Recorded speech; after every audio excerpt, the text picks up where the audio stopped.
Hello, everybody. Welcome in for the Offensive Charm podcast. I am Alex. Let's just call me Jazz. I am one of your hosts, but the others are here with me as well. Bear, Maybe. Rada, Asta. Yes. Hello, Hi. chat. Yep. We're all here together again to discuss the ongoings in the pop culture scene as well as what we've been up to. But before we get into all of that, Rada, would you please? What? The stuff, The Rada. stuff. There's stuff? The thing that you do. The Yeah. questions and Yeah, the, yeah, the- you know the All right. Yeah, usual stuff. Okay. Yeah, so we're streaming. We're doing things here. If you would like to ask us questions, you can go ahead and pop them in the Q&A down below. And we'll answer them all at the end of the stream if you ask us anything. However, if at any point in time over the course of this you would like to have us address something at that moment, or you have something you want us to look at, or you just generally want to say something funny or whatever, you can give us money and we'll take that too. It all gets recycled back here into making everything better. And yeah, so there's the stuff. Pretty much. That's the skinny chat. Yeah. So make sure to keep all that in mind as we continue on. But with that, we can go ahead and pretty much just get right on into it. What you guys been up to this week? What'd you do, Bear? No, Asta's gonna start us off because he's time limited. I am time limited. I Okay. want to start. That is okay, true. That so, is true. Couple things I started watching. Gacha Kuta. I don't know if you guys heard of Oh, it. okay. Yeah. I think I talked about that. I also We've talked watching about it. the author a couple Is he- times. Is he cutting out? Yeah. Is he cutting out or is it So, just me? oh, hello. Check. 1 2 1 2. You're back. Yeah. Oh, okay. Okay, you're back. Yes. I was just saying that I believe I talked about that one here on the show a couple of weeks back because I did start watching it. Oh, Because it's assuming I'm thinking of the right one, where like the kid falls down to like the trash land, right? yeah, the trash land, and he gives. Yeah. He has powers from the objects. Yeah.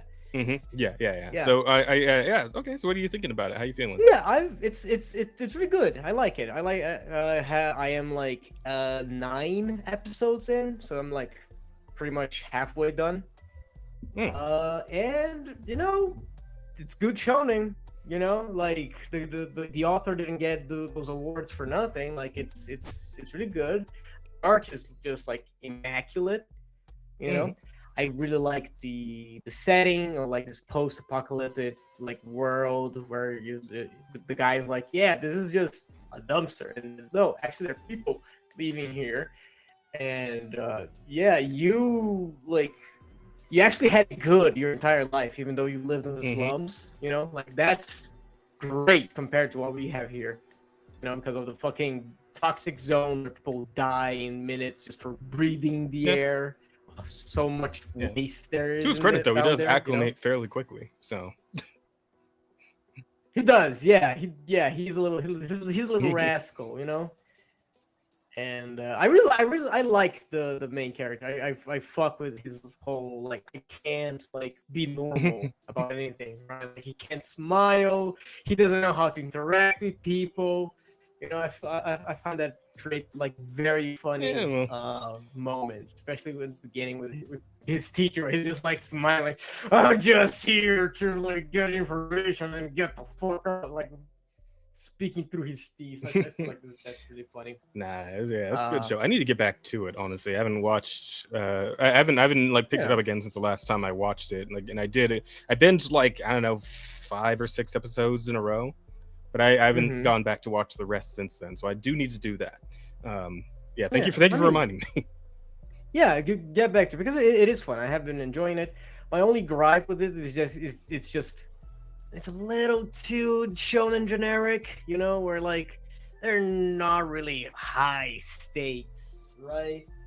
Like maybe those come later, because like as far as I know, he doesn't really like have any like specific drive aside from trying to find the person that framed him for murder, right? Yeah. And that's kind of his main driving thing right now, and that's kind Uh-huh. of it. But I feel like more is going to be coming up, like because there's been a lot of like allusion to like his parentage, specifically his father, and how like Yeah, that his father's there's probably a whole there's a whole mystery behind all that shit. So I imagine, once a little bit more about that starts coming into the picture, then we get a little more like interesting with where the plot goes.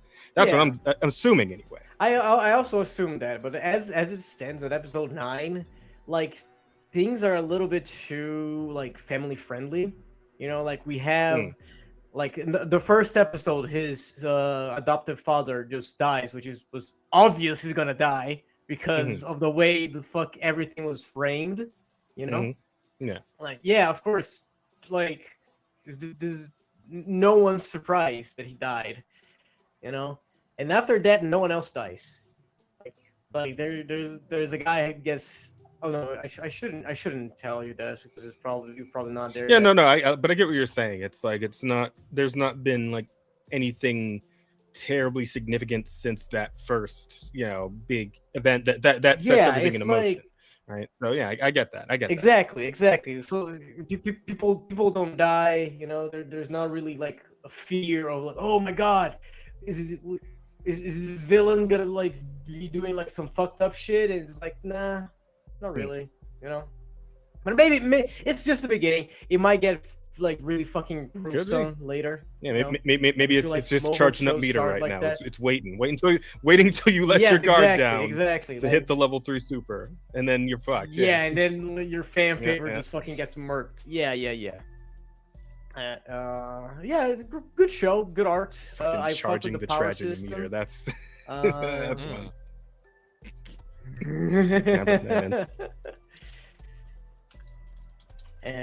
Yeah. Other than that, I thanks, man. have watched the finale of the Amazing Digital Circus that came out. I wish I could talk to you more Friday? about that. I'm still like 2 episodes or so behind. I have not caught all the way up on it. I've seen a shit ton of talk about it. Mostly about Jax and specific things going on with him / her, whatever. That whole thing, like, it seems like that's kind of all over the place, just a massive fucking clusterfuck with that whole thing. But from what I hear in general, is that it was good-ish. I mean, apparently some people didn't care much for like the ending of the whole thing, but from what I am hearing, it's like it was serviceable enough. So I don't know. What are your thoughts, Aston? Okay, so the show is good. I feel like the show is very entertaining. Obviously, it has its faults. One of it being the author only cares about Jax, her self-insert, which gets obvious by the end. And the finale, I don't think it's a good. I don't think it's a good final episode, like at all. It doesn't close. Like throughout the show, she opened up so many like plot hooks that she never delivered on any of them. I don't know what it is lately about like nobody seemed to be able to like stick the landing on an ongoing story. Yeah, I don't know. It feels like we hear the story like every other week now. It's like, oh, this show's been going, and then it just fucking shits its pants like right in the final episode. Like the same thing happened with the boys a few weeks back when that finale happened, right? Yeah, the boys. Nobody knows how to let anything end anymore. Is the biggest problem. Yeah, and it's such a fucking like lukewarm ending, right? Like it touched upon the big reveal, which is like what is the circus? Like it was like really brief at the start. It was like more of an exposition rather than like a big like plot twist or anything, right? And then immediately we jump into like Jax's backstory, which I am not making this up. This is literally like counted down, like it's 30 minutes out of 58 minutes of the episode. It's just Jax's backstory. Oh, which fucking sucks because it's the last episode. This character should already be established, right? And we should focus on fucking the reaction to the big review. What is this like? What is this world? How come these people have like ended up here? like several years apart from each other. How it's still running because that is an AI. Like we found out like 2 episodes ago that this was like an AI created by a company, and like it was terminated at some point. So how is it still running? Like we don't get any answer to any of the big like questions that we were, introduced to. Yeah. So, right? but and it sounds like you especially wanted just a little more even distribution in terms of like spotlight per character involved in the circus, right? A little more about Agatha and her family, or Kinger and his wife.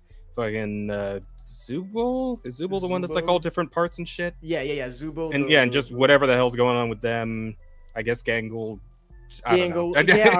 I'll be honest. I don't. Because artists, Like, oh yeah, I forgot she was an artist. But to be honest, like the one thing about like, because there was like a good bit about Gangle, especially in like the fucking fast food worker episode. Yeah. But it's like, to be honest, even with that, there was never really a whole lot to like give me interest in what Gangle's deal is. Yeah. I don't know. Is that, I mean, maybe that's just me. I just like, I don't see Gangle as a very interesting character. Like among the members of the circus, I think Gangle is probably the least interesting. That's fair, right? Like, it's I feel like that is the issue, right? Like everybody has so little about them that it's like hard to like actually care about them. So yeah, I would like for the creator for Gooseworks to actually deliver on what they promised and be like 1 episode per character. Yeah, and it because like I guess at a point like it just feels like everybody was given a sort of generic backstory as opposed to a properly fleshed out one. Like fucking what's her name? Ragatha just has like issues with her family. And that's all you get about her. Like, and it's like that's a dime a dozen like people like who have issues with like, hey, do you the viewer have problems with your parents? Well, here's a character you can kind of relate to, sort of in a very generic, like boilerplate way. But like but there's not really any effort to go deep. Yeah, there's no effort to go deep. You don't know how it developed. You just know, oh yeah, she has mommy issues. Okay. That's kind of okay, yeah, and I guess that's really the problem here is that nobody gets the proper deep dive except for Jax, is what I'm hearing. Except for Jax, yeah, and that's a little disappointing. I feel like it was okay. It was a good backstory. Like I'm not gonna discredit like Jax's like backstory is like well built. It is like complex and you can really see the layers of the character during this backstory. But on the last episode, it's, and especially the way it was introduced, which was when he fucking died. It was after he fucking died that he got his back. Like, I don't give a shit. Am I supposed to feel bad? Am I supposed to like have pity? Is the digital circus taking him? Literally. Yep. No. I mean, you glitched out a little bit there, but no, we got most of what you were saying there. So like the character sucks. Like Jax is the most unlikable piece of shit ever. Like he's an abuser. He fucking doesn't give a shit about anyone but himself. Everything has to be about himself. His fucking main character syndrome, right? And he's like, yeah, I know much more than everybody else. You guys didn't see your friends' abstracts like I did, but actually they did. And actually, the reason why his friends abstract is because Jackson pushed them to that point, right? Like he is in direct fault of his friend's death. Maybe not like too deep into the spoilers here, just in case anyone else hasn't quite seen it yet. I'll be honest, I've been spoiled on some things, including what you just said, but I don't want to like. If somebody else is still waiting to like check this all out for themselves, we don't need to get into too much detail. No, I got you, but no, okay. I'm not gonna go into the. I'm just frustrated. Yeah, just press text.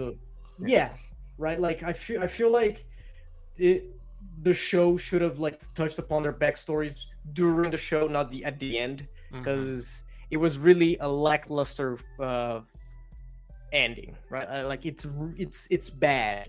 I feel like this is a bad final episode, right? Would you recommend the series overall, though, out of curiosity? I think so. it's one of those things where like the journey is good, Yeah, but it's right? Because like I was excited the entire time, right? Like I was episode after episode, like, oh my god, what's gonna happen next, right? I would recommend the show because it's fun and entertaining, and it, you know, I feel like it's good overall.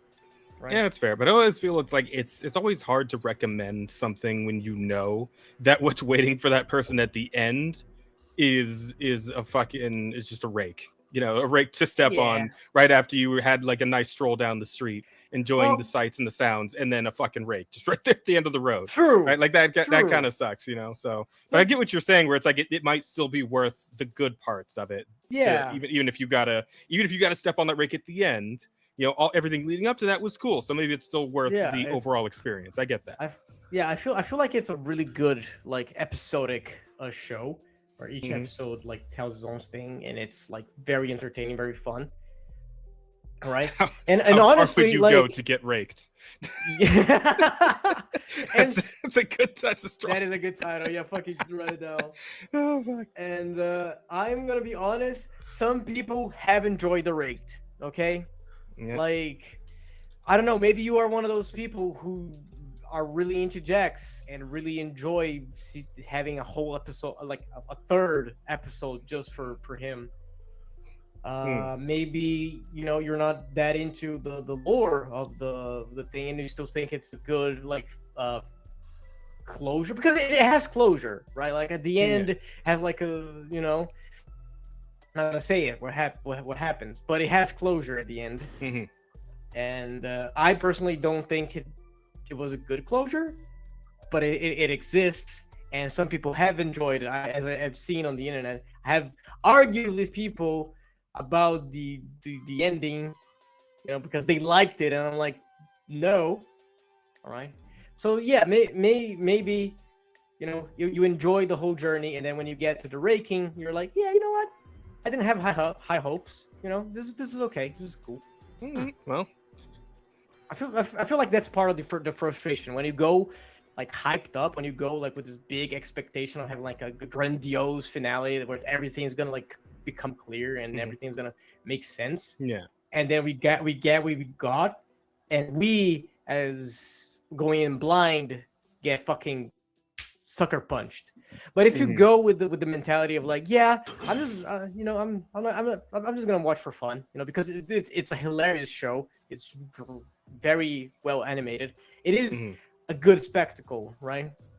If you go without like too much expectations, you might end up enjoying it. So yeah, I would recommend it.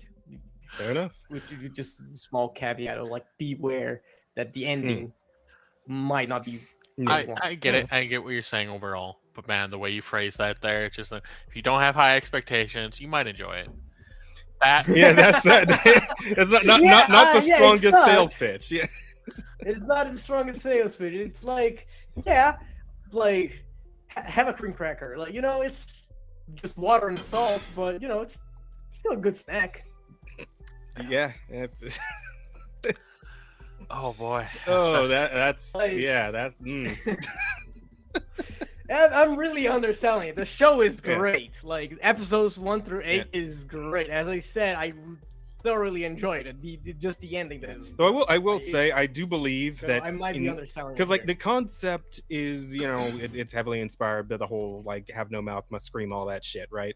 The writing is good. There's strong jokes in there and whatnot, and like the way the characters interact with each other, you know, it's all right. It's serviceable, definitely. Like I feel like it's something where it's like it's a fairly generic writing and interaction, but then there's just some really strong fucking jokes throughout there that really hit, right? And it's those jokes and the animation itself that really carry the Amazing Digital Circus, right? Absolutely. Yeah, like without those two things, it probably wouldn't have like popped off the way it did. You know, the strong character designs and all that. Yeah, I don't know. It's one of those things where it's like, yeah, it's really good, strong animation. Could have done with a better script behind it, almost like the same as the whole Netflix DMC Yeah. thing, right? Because like when we watched Netflix DMC, I think we both agreed that like the animation work, and even in the second season, incredibly strong, really good stuff. Like some of the best shit I've seen come out of America in a long time, animation wise, to be honest. But like just the fact that the script behind it is so shit, is such fucking garbage. It's like it kind of ruins the whole thing. And Amazing Digital Circus isn't as bad as DMC Netflix in that regard, right? Not nearly as bad, by a long but shot. it kind of suffers from that same at the problem in that same vein, you know, where it's like it's mostly being carried by really strong animation, but it could do with a better script. Yeah, I agree. I feel like that's mostly it. Like it's humor and art. It's really great. You know, watch for that if anything. Yeah. Yeah. Okay. So anything else besides that you've been up to, or? I mean, I started Witch Hat Atelier. Oh yeah, you did mention that one. A couple episodes in, so I don't have. Yeah, I don't have too much to say about that. Good first impression. It's just, you know, it's good. Again, yeah, I fuck with it. You know, I like the premise of like, yeah, magic is this incredible thing, and everybody thinks it's like you have to be born with it, but in actuality, anyone can fucking do it. They just hide the fact that anyone can do it because people were doing fucked up, horrible shit with it. So you know, yeah, that. That sort of makes sense. I fuck with that concept, dude. I feel like, yeah, bro, it's art imitates reality, because like seeing like fans like doing their own spells, like they like, because the show, the manga, I think it has a manga, but I remember it does have like cookbooks where it has recipes for like the foods and stuff, and also like it teaches you about the runes and the drawings that have to do to make spells, right? So fans have been coming up with their own spells, and they have spells that range from doing laundry to fucking nukes, right? Yeah, like, okay. Yeah. So, so yeah, when you have something shit. when you have something that can do anything, you need some guardrails, or else people are just going to do whatever. And when people are allowed to do whatever, shit usually goes bad almost instantaneously. So yeah, that is a concept we're all well aware of right now. Exactly. Yeah. And that's the concept that the show goes for, and I fuck with it really hard. And you know, first episode, she loses her mom. That hits so close to home to me, you know. And it's like I was at work, I had to hold back tears and not cry in front of my coworkers. And yeah, I got a really good first impression. I'm excited to watch more. Oh, cool. Well, I guess we'll hear more about it once you've had some more time with it. All right. Yeah. Okay. That's my so week. is that you? Okay. All right. Rada, Bear, when you guys want to go next? Yeah. What'd you do, Bear? Yeah, so I went and downloaded the demo for Tabletop Tavern because it looked interesting. Tabletop and I proceeded not to play it. Nice. And instead spent the entire week playing Marvel or Rivals with Jazz, and Path of Exile with Jazz. Also with And Jazz. and Yeah. Jacob. So you and Jazz have been spending a lot of time Also together. That's what I'm Jazz. hearing. Honestly, yeah, because we both just got really into Path of Exile too. Like mostly that, honestly. We did a couple of sessions of Rivals, but like most of the time was spent on Path of Exile too, because it's one of those games that you can really just piss away hundreds of hours in very easily without like even internalizing that that's what you're doing, you know? Because again, it's a fucking Diablo style game, but with ridiculous amounts more depth than Diablo has, right? I don't know, you've probably seen like pictures of the fucking skill tree that the characters can go through as you're building them throughout the game. Oh, yeah. And how huge massive it is, right? So like you're just going through all that, like just going through all that, right? That's like half the gameplay right there. Yeah, spend half the time in that fucking menu. But it's I don't know, it's the kind of like it's a very, I feel like it's a niche taste somewhat, right? It's not something everyone's gonna go for, but if you are that person, then like this game will just give you everything you want, right, in that regard. And so me and Bear have been having a whole lot of fun with that. I've been having fun trying out a bunch of different builds and whatnot. We also got Jacob into it. So so the fun. Yeah, so the funny thing is I actually have 3 different characters for the current season of the game, right? I have one character that I can play solo whenever I want to. I have one character that I play just with Bear because we started a run together with just me and him. And then when Jacob finally picked up the game, me and Bear both started a new character that we could play with Jacob, specifically all 3 of us. So I have one character for one person, one for 2, and one for 3. And it's funny because apparently teams can actually go up to 6 players, which would have to be absolute fucking chaos. Yeah, like, it's either 5 or 6, but it's up there. Yeah, and it's like I think about how like my I play it on PlayStation. Like my console like ended up struggling a few times with just the 3 of us playing. I could not fucking imagine like how my shit would probably just crash if we tried it with like 3 more people who are also all throwing a bunch of bullshit all over the screen, right? But for every fight.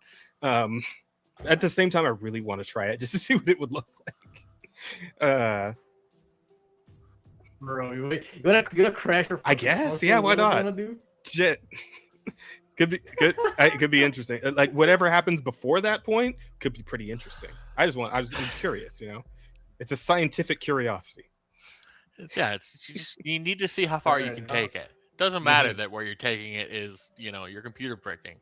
You just need to see. See it. You gotta. You'll never know unless you try it, right? Exactly. Yeah, but I'm sorry, Bear. I kind of stole your thunder there. No, that is all right. Well, you did actually. You stole all of it. That was my thunder. I'd like to say I did other things, but we've been putting full-time job hours into this game, so I didn't. Well, I didn't do other things.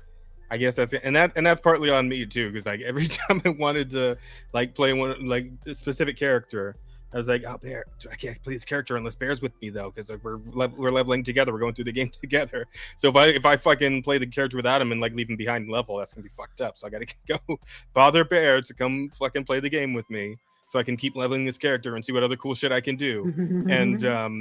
And yeah, man, but I've been having a lot of fun, especially with my my monk character and my ranger that I've been playing. That's when I'm playing with Bear and Jacob specifically. But the monk, I happened upon a skill called Flicker Strike. And this shit is hilarious because what it does is it takes little power charges that you build up while fighting normally with like other skills.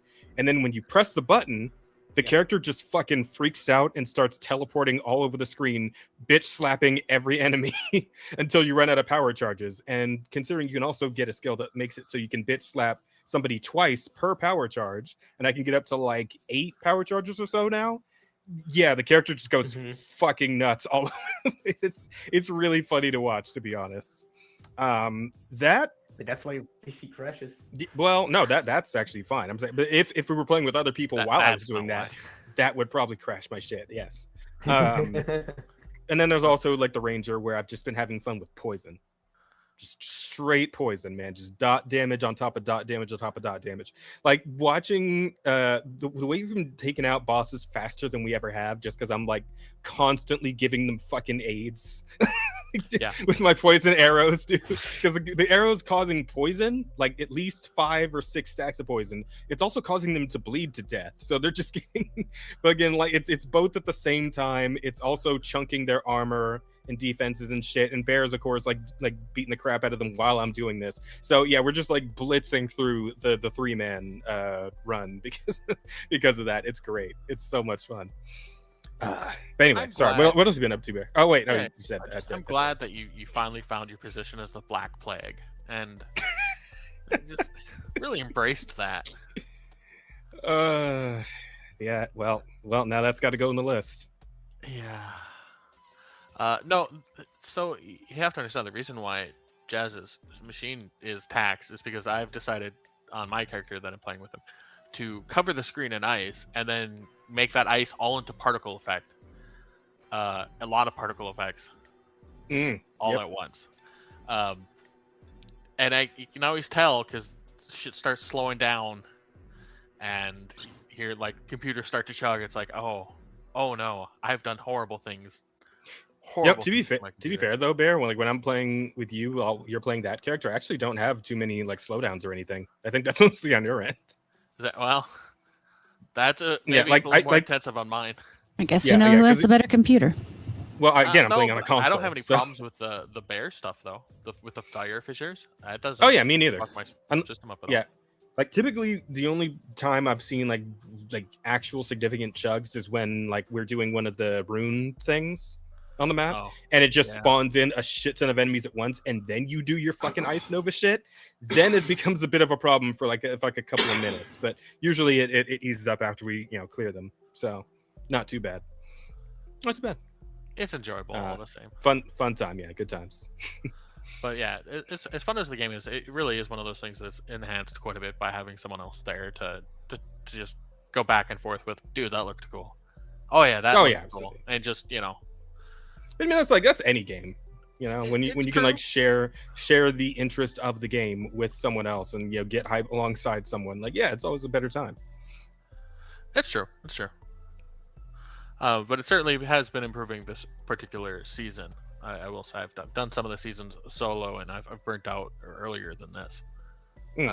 So, the fact that I'm still having a ton of enjoyment, I'm looking forward to the next time we get together to play, especially with like Jacob doing those characters again. It says a lot about how the longevity of this sort of game is just increased by having some good people around. Absolutely. But yeah, Um, that is it. So Rada, go ahead and regale us. All right, so last week, what did I do? It's a great question. Where's the That's thing why that we asked you. helps tell me what I did? Mhm. Because I Fair did enough. things, but there we go. That's gonna help me. So last week, what I did was I played demos. A few Hey. demos. First I played Don't Fret, which I'm sure you got. Or did I do that before? No, I did that after the show. Which was one of those. Did I do that before? Pretty sure I did that after. Either way, I'll tell you about it anyway. Don't fret. Let's. Is I feel like I've heard the name of this one. Yeah, it was one of those ones that showed up in the showcases that came up like 2 weeks ago. Oh yeah, with the weird like guitar guy. Yeah, but it was Steam Next Fest, so I kind of just picked a demo a day for a few days and wrote articles on X regarding my feelings. So for those of you, oh my god, did I forget to hit send on one? No, I did. Okay. So for those of you who might be interested, you can always go over on X and look at my articles, and I might do more of those. I don't know. They don't seem very popular, but I might keep trying. Who knows? You always got to start somewhere. But so I mean, and it was cute. Ow! You okay? You good? I'm fine. I've got to see how the cat is now. Oh, Oh did no. you didn't step on it, did Accidentally you? throw it. No, he was trying to walk across my desk, and he decided he was going to miss one of his steps. Oh, And the owl was because he hit my my headphone cord on the way down. Oh shit. no. I hope he's okay. Well, I don't see him, so he must have got away. Cats are made of like steel. They don't break easily. 9 lives and all that shit. He's back Yeah. over there in the corner. Yeah, the cat's fine. Okay, good. Good So news. anyway, Cat's fine. don't fret. How you feeling about it now that you run through? It's cute. It's interesting. I don't know that it's something that I would necessarily buy. I gave it a way down here at the bottom. I think I gave it a 7 out of 10 just because it operates and it's fun. There's just something about it that didn't quite click with me. Okay. So it's not that I necessarily thought it was a bad game. It was quite playable. The nice thing is that the music is all DMCA free, so if you play it, you don't have to worry about getting copyright struck or anything. Okay. And it's just kind of a sneaky platformer kind of thing. That My biggest problem was just that it felt kind of rushed through some things. And then, unless it gets harder throughout the rest of the game, avoiding the enemies that you have to sneak around is really very easy.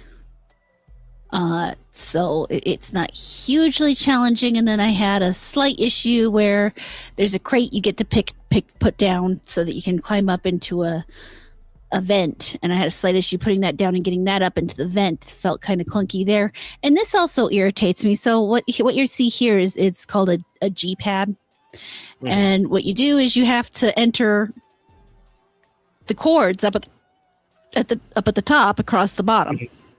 Right, but do you need the actual musical knowledge for this, or no? It says right there at the top, B G A. So you don't even need any actual knowledge or musical ability, or even the almost attempt to have to learn any of it. So, and I always find that a little disappointing when, here you have a video game that could actually teach people how to read a little bit of music, how to maybe read a few piano chords or guitar chords or whatever, but we choose not to. Yeah, well, I mean, you always got to keep in mind that, like, a lot of these people who design these games, they're kind of forced to aim towards the lowest common denominator a little bit if they want to, like, make sure that the game. AAA game has that excuse, an indie game does not. Yep. Okay, yeah, I suppose. I mean, but indie games want to sell their shit too. That's what I'm just saying. They do, but it might have been something they considered. As to has that really worked in order for the AAA? I'm just saying, Yeah, fair taking point. the road of least resistance isn't exactly helping anybody in the gaming sphere. No. Well, I mean, it's a myriad of problems, really, and that is certainly one among them.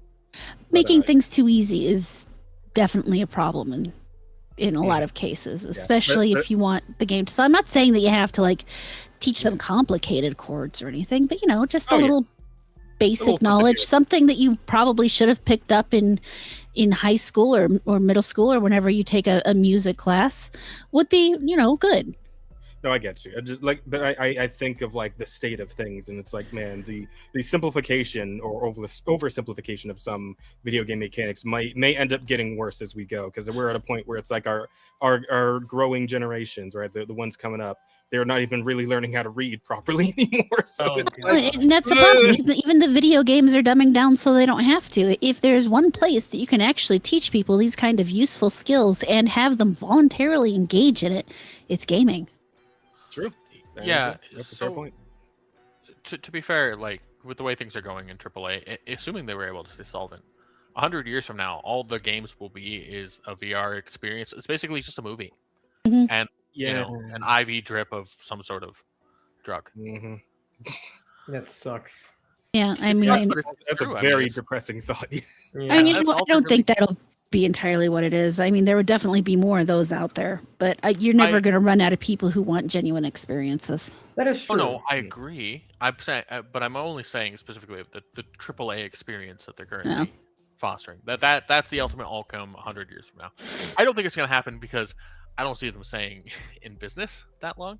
I think there's enough people out there at this point that have shown that they're not interested in that style of game, of that sort of content slop meant for everybody.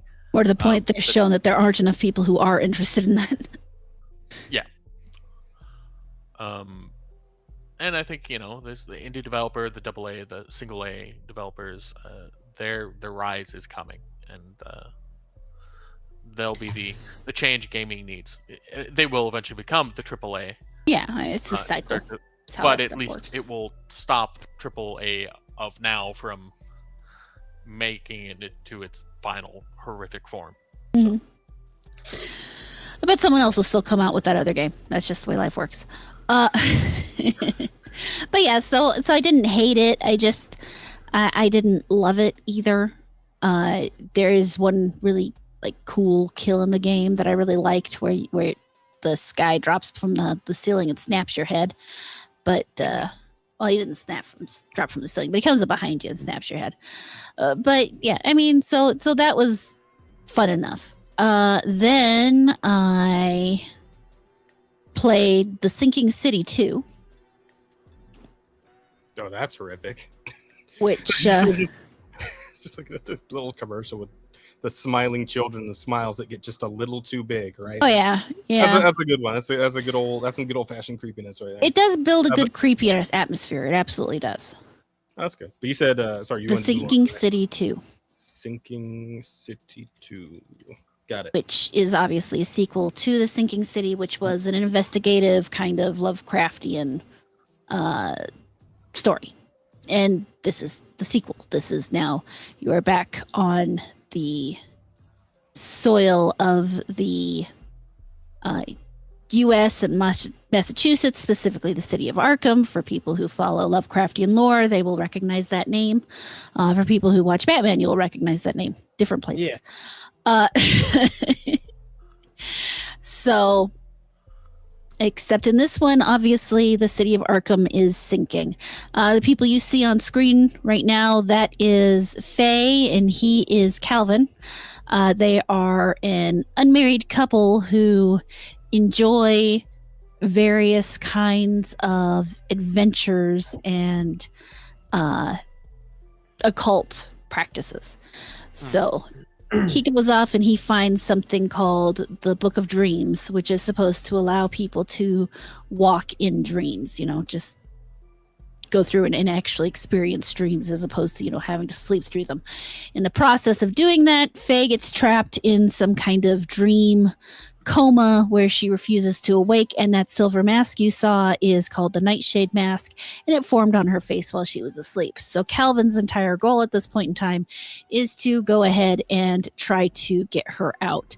The beginning of the game, which is what the demo is you trying to get to the Arkham Library to fetch the Book of Calling, which supposedly holds a story or a ritual that would allow you to call Faye back to her body.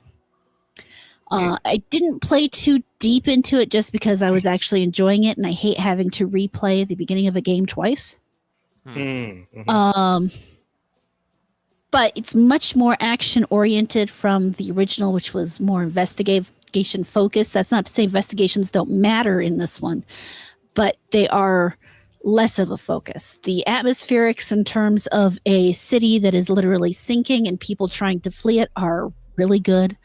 At one point you are rumbling down the river in a little motorboat, and you can hear people yelling out the windows at each other, and alarms going off, and people saying, you don't need to bring that, we're not coming back, or, our daughter died, we don't need to take that with us. And, so you get a story of the city as you drive through it, which isn't a nice atmospheric touch. You don't see a lot of that type of focus in gaming today. So it's nice to see that. More importantly, also, they actually focused on the correct type of vernacular for the people who you are playing in the game. So they don't sound like they're from today. They speak like a 1920s couple. Oh, that's wonderful. Yeah, so you don't have a bunch of millennial or Gen Z lingo just popping up in there. They have not only the proper speech patterns, but they also have nice accents. It works out really well. The voice acting is really good. But it's very Resident Evil-like. In regards to play overall, you have safe rooms that you are able to get into, and that's where you save and put all your stuff and do your crafting and so forth. Shooting is more about hitting creatures where it's going to do them the most damage, to either debilitate them so you can get away, or to, actually take them out. But you have to be careful about your resource management. And then there's some puzzle solving. A lot of Lovecraftian games are enjoying using this method of creating like a Pepe Sylvia board in your head, where you link things together with, lines to make up your little ideas and where to finish the clues or whatever. And in it, then of course there are little puzzles, like, you got to put these. We got the circuits. Isaac clock stomp. Huh? I was looking at the combat interaction just now. With he's like finishing it off with the fucking Isaac Clarke stomp, pretty much. Yeah, you can stomp things in the face. Yeah. And kick them, hit them. Yeah. So the way like combat plays out is actually very like Dead Space in that regard. Then. Mm-hmm. Some people say Dead Space. I've never played the Dead Space games, but it reminds me very much of Resident Evil. Yeah, it's a similar kind of thing where it's like in order to defeat enemies, you have to like aim for specific weak spots, usually like severing limbs and whatnot, and then you just kind of stomp out what's left. Yeah. So there's that, and there's the puzzles, and yeah, I mean overall for something that's Lovecraftian in that vein, it's got what you're looking for. It hits the notes the right way. Cool. So that one I did call a 7 out of 10 as well, but that's just because I'm a harsh judge.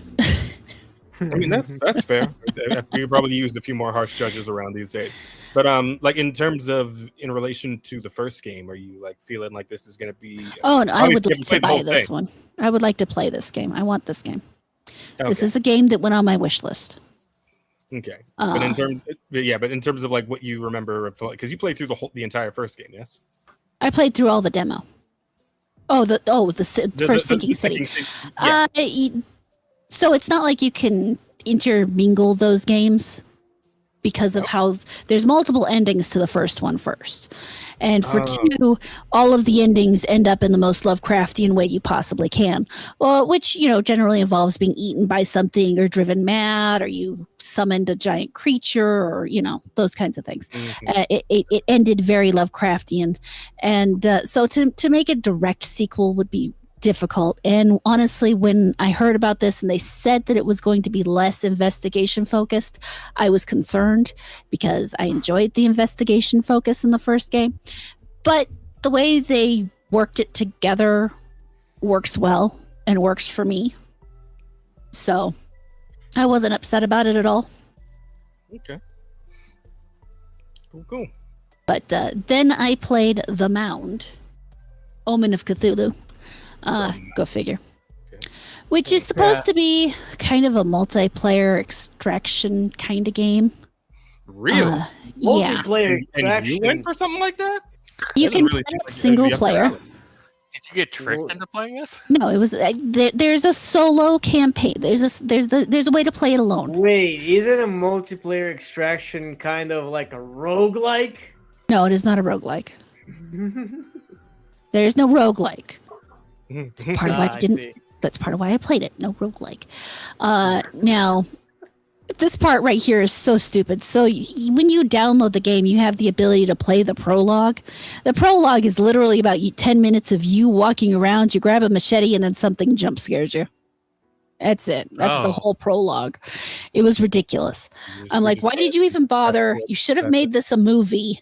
Why did you have to force me to walk around?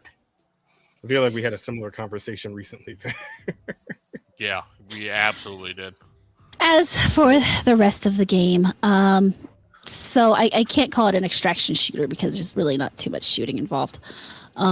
You're dealing with I think it's like, what is it, 1690s or sometime in the 1600s. So you mostly got swords and shit. But what you do is you take an expedition from the ship onto the land, and then you walk around and you pick up all the treasures and you put them on the cart you see there. And sometimes you have other objectives that you're doing at the same time. But once the cart's full and you think you have enough money with you, you get off the island and then they appraise everything that you've got. And hopefully you hit within the monetary range that you were supposed to. And that's it. The inventory system is extremely clunky. You have literally just the 5 spots on the right-hand side of your screen there. And the moment you pick anything up, that is what you have now in your hand. So if you had your sword out, all of a sudden you're holding a cup, which is kind of irritating. And it's not like your other hand's doing anything. So it's like, why the fuck can't I hold the cup in one hand and my sword in the other hand? But whatever. And that severely limits, obviously, as you're picking up the stuff that you're supposed to pick up, how much you can carry, how far you can really get from that cart. The cart does have some cool things that kind of help you keep track of it as it's moving around. It actually is dropping like chalk or something on the ground, so everywhere it goes, it has a white line behind it. So if you can't find it, you can always follow the line. But you can also, use a horn and it'll blow its horn, and then you can walk up to it. It kind of shows you what directions it's in. I was only able to get myself to go through 2 of the expeditions because I kind of started getting bored. I'm looking at this, and this looks so fucking tedious. Yeah, and the It's movement. like, I'm not really seeing. very Like nothing's repetitive. really. Yeah, I'm trying to see is like what happens when like you get attacked by something, and it's taken a long time for me to find you getting attacked by something here. Yeah, it takes a while to get attacked by. It really does take a while to get attacked by something. You're like Yeah. 3/4 of the way. Hang on. Did you find one of the guys? The combat may be happening here. And that's the other thing. So as a single player, if you're what the fuck? That didn't happen on mine, but I didn't shoot him. I just hit him with a machete. Okay. If you're playing single player, they do give you an NPC for these missions to go along with you, Yeah, and he's annoying because, like, if you want to try to sneak up on the guys, he just runs up and starts shooting at them with his little crossbow. So it's like, fuck you, dude. Seriously. not much of a stealth player, this guy. No, he's really not. He just wants to run up in their faces. From what I can tell, he can't die though, so whatever. Nice. I'll But be the right back. combat. Okay, drive All right, safe. have fun. Yeah. Take care. But the combat is shallow at best. Very simplistic. Now there were some really cool, well done moments that I enjoyed. Like you see him. I don't know if he gets there, but he might. So you drop down into the camp or the fort is what they called it, to retrieve this logbook. And when you drop down, you're transported into, for just a brief moment, a Lovecraftian hellscape. I mean, on one side you got this really tall group of tentacles just hanging out, and weird stuff everywhere. Shit's happening. It won't last long. Oh god. Damn, this guy sucks. That is gross. That never happened to me. Jesus. I just killed everybody. Well, this thing's going in on him. Like, god damn. There you go. Now he's dead. Yeah, I mean, to his, like, in defense of the player there, like, that thing was just fucking going nuts. But that is actually one of the other things that I didn't encounter much. So there is a mechanic that as you are moving through the forest, if you are making a lot of noise, the forest actually starts to get mad at you. So, the jingling of your armor, walking through branches instead of cutting them out of your way, fighting, basically anything that makes a lot of noise will supposedly make the forest mad, unless it will then throw things at you. I was quiet the whole time, so maybe that's my own fault. Maybe I should have been meaner, but I don't know. I'm a sneaky person. You're a kind soul. If I don't have to fight with things, why should I? But yeah, and then the movement, I don't know if you guys can really tell, but the movement is very sluggish. It's very plotting, like Yeah, and looking sort of shit. it's worse because then when you have to really get in and kind of fuss with the camera to get it to feel like when it's turning around, it's turning at a decent speed. Otherwise, it just feels off. And I do think that there is probably a fun game concept in here somewhere, but it's so unpolished and it's not ready to come out, which is scary because it's supposed to come out, I think, like July 15th. Oh, boy. So Hopefully it's very early build. That is unfortunate. yeah, I mean, that's my only thing is this has to be an early, if this isn't an early build, if this is something that this is the current build and they just put out and they're not crunching between then and the fucking release, it's not going to go anywhere because people are just going to get frustrated with playing it. Yeah, it's like it looks to me like a worse medieval Lethal Company. Yeah. It's a good and- description. And it feels like maybe the intention here was to be a little more like considered in its pacing, but Yeah. there's a difference between that and plotting, and this seems more plotting, honestly. I just feel like it's one of those Which things gamers that, usually don't go for. yeah, but it's one of those things that probably needed more time to develop better. I think if they had more time, they would have probably done a better job. The big deal, though, is that they are being published by Nacon, however it's spelled, Nacon, and they are actually on the brink of insolvency. So the last thing they really need is to be releasing a game that fails, but at the same time, I can understand why maybe if they're your publisher, you kind of feel the need to get it out sooner rather than later so that you do get it out, as opposed to, having everything canceled, limit of everything because it, got shut down. Yeah, bit of a rock and a hard place scenario. Yeah, and that's the sad thing for it is, like I said, there are some really cool concepts and moments in here. I do think that the levels were actually designed very thoughtfully, and some of the mechanics were designed thoughtfully, but everything around them is just so rushed and awkward that it's just not going to work. And so I did call this a 6 out of 10 just because I didn't encounter any bugs or anything. So I honestly, I should probably call it a 5 just for how bad it is. Yeah, I was gonna say, like, the way you're describing it sounds more like a 5 than a 6. It's at least to you, right? Yeah, it definitely sounds like you're trying to be a little too kind. Well, and for me, on the other hand, is if there had been people with me, it probably would have been a little more fun. And I have a hard time punishing a game for something that, it's meant to be a multiplayer game. The fact that they gave me a way to solo play is a generosity, in my opinion. Okay, but would the game have been more fun, or would you just have had more fun? A little of both. Okay, fair enough. Because I do think that some of the friction points you encounter as a single player would have been decreased with the presence of other players, like having a limited inventory space. If you have more people, they have more inventory space, thus you can do more together. So, I don't know. It definitely, I mean, I guess maybe if I was going to be the most accurate, I'd probably say a 5.5. In terms of a score, obviously I'm not looking to buy this game unless it comes out and somehow they manage to sand all the edges off that I found. But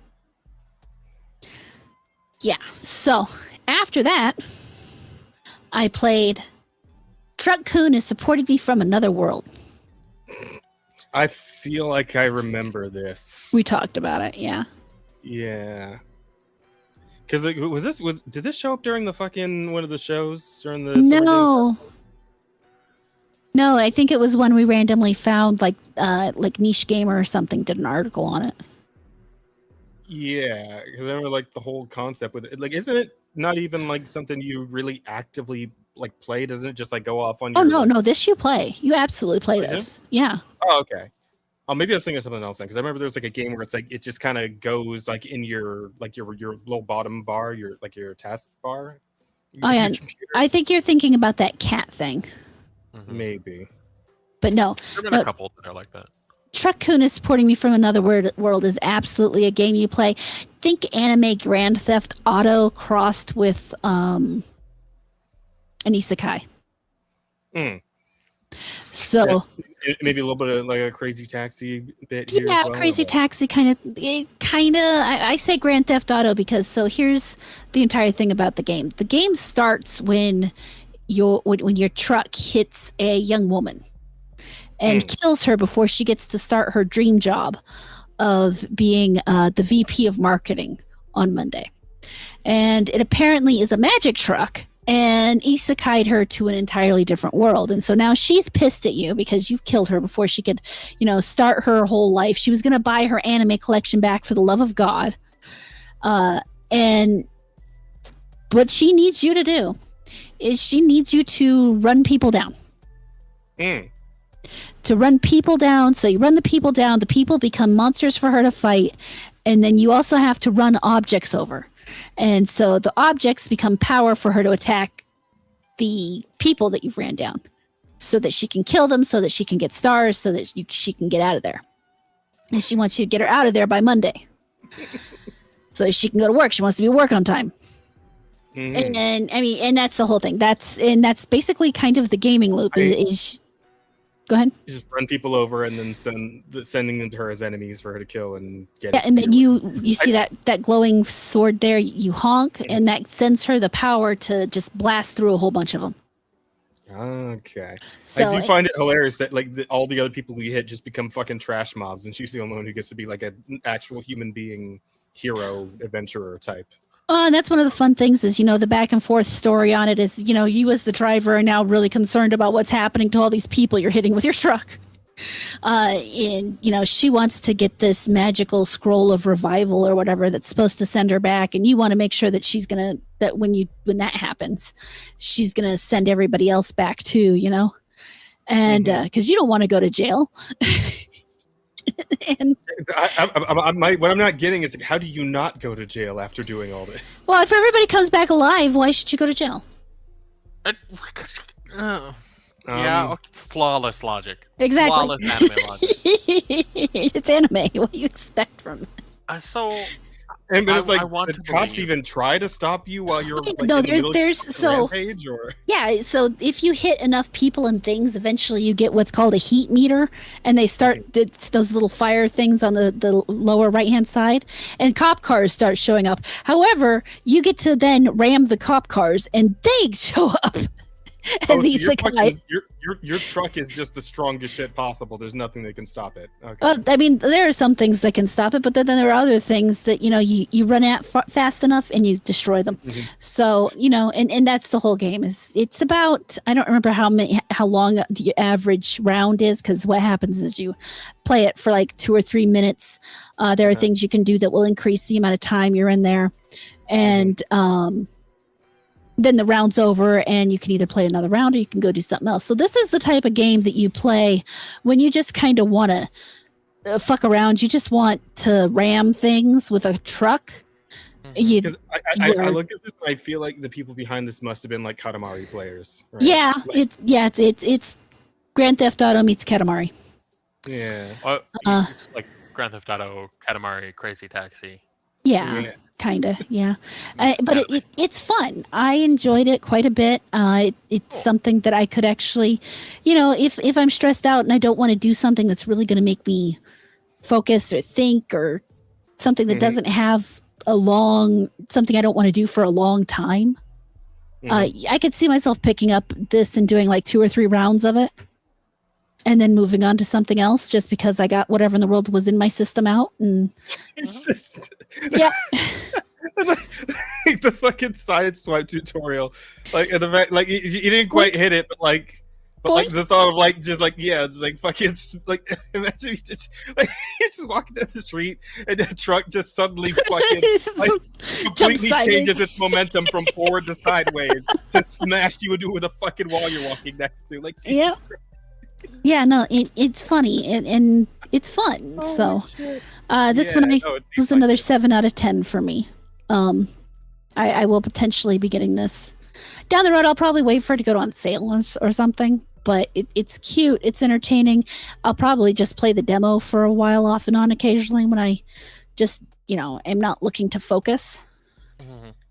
I just one more question. How is she like communicating with you if you're just a truck driver back in like the normal world? I have no idea. Oh, okay. So what you can glean from this all is the man has a psychotic break after hitting a woman, and this is all him, having said psychotic break and justifying everything. It's like, she's talking to me. I need to help her. She's not real. She's in your head. Let her go, bro. Just let her go. The accident was years ago. You gotta move on. Yeah. I mean, that could be the whole thing. He just had a break, and we don't know. We just don't know. Maybe that is the end of the game. Although I feel like that'd be kind of depressing if that was the end of the game, man. I like for a game as silly and stupid as this, you gotta lean into the bit. I think. I feel like they probably lean into the like bit. the last second rug pull. Yeah. No, I think this one probably leans into the bit. I'll be entirely honest. So, but yeah, I had a lot of fun with it. It's just a silly, crazy, kind of funny game. And then lastly, I played Silver Pines, which is kind of a side-scrolling Metrovania horror game. Okay. That's an interesting combination of things. Yeah. I mean, I haven't seen the Metroidvania part of it yet, but it's kind of a detective thing. You wake up in a diner all alone. You don't really have much clue what's going on. You answer the phone, and while you're on the phone, you sound kind of zoned out, if you ask me. Like you're under the influence of some kind of thing. And you're told that you're supposed to be looking for this guy, and you go looking for the guy. While you're looking for the guy, a body or a bag of what is labeled as meat trim gets up and starts trying to attack you. And really, that meat trim looks a lot like a person. So it kind of gets into the zombie space pretty fast, and it's really kind of creepy and interesting. And the things I really loved about it was the art style, for one. It's a very distinct art style. Yeah, it's got a very distinct, smooth kind of look to it. The music is actually really good. The story was starting to get interesting, but again, you're talking about a game that I am actually thinking about playing, so I didn't want to play it too long. But it has a nice... I mean, they build a good atmosphere. They get you tense for what's going on. But yeah, so it was... It's fun. I only got into one. I mean, it's funny because we were just talking about the mound and how you don't run into any enemies into that until you're really far in. And it's the same thing here. Is I ran into one enemy finally, maybe about 20 minutes in, but everything I had going on up to that point was enough to keep me engaged and not feel like I needed to just drop the game because it was pissing me off or whatever, you know? Oh, so yeah, here's the part where... Sort of meat bag. Yep. Oh. Yeah, that's... What is it? Reads meat trims. Yeah. Not for retail. Not for retail. You go over, because what he's doing now is he's looking for the keys to the hotel because the person he's looking for was staying in the hotel. And he picks that up, and then... Oh dear. Oh no. Yep. And then you can shoulder your way past. Oh, okay. Yeah, $6, bro. Yeah. Just then, leave. Just fucking leave. The thing chases you, though, so he will pop back out. Yep. And then you got to make your way past the... And then back out, and he'll come out of there, too. Yeah. It is funny, though, whenever you're dealing with something like this, where it's like the animation for like going through doors doesn't really change, even though you're like getting fucking chased by a horrific monstrosity. Like it's just calmly closing the door behind him. Yeah. Well, we're just gonna shut the door on that.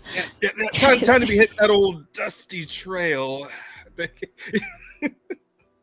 But yeah, and so it's got an interesting atmosphere to it, an interesting way that it's going. So it was another 7 out of 10. I'm like IGN, except my 7 out of 10s mean something. Well, that you can actually make it past the demo. Because I'm pretty sure this is an IGN video, but I don't think it has a fucking... Because this is just a demo right now, right? Like yeah, it's just the demo right now. Okay. I don't know if it's... I don't remember if it set its release date. Oh, no, I think the release date's October 8th, which is going to be really rough for it because October...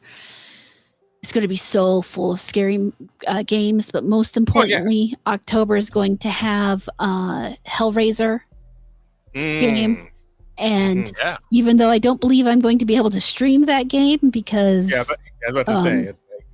Yeah, I still plan to play the fuck out of that game.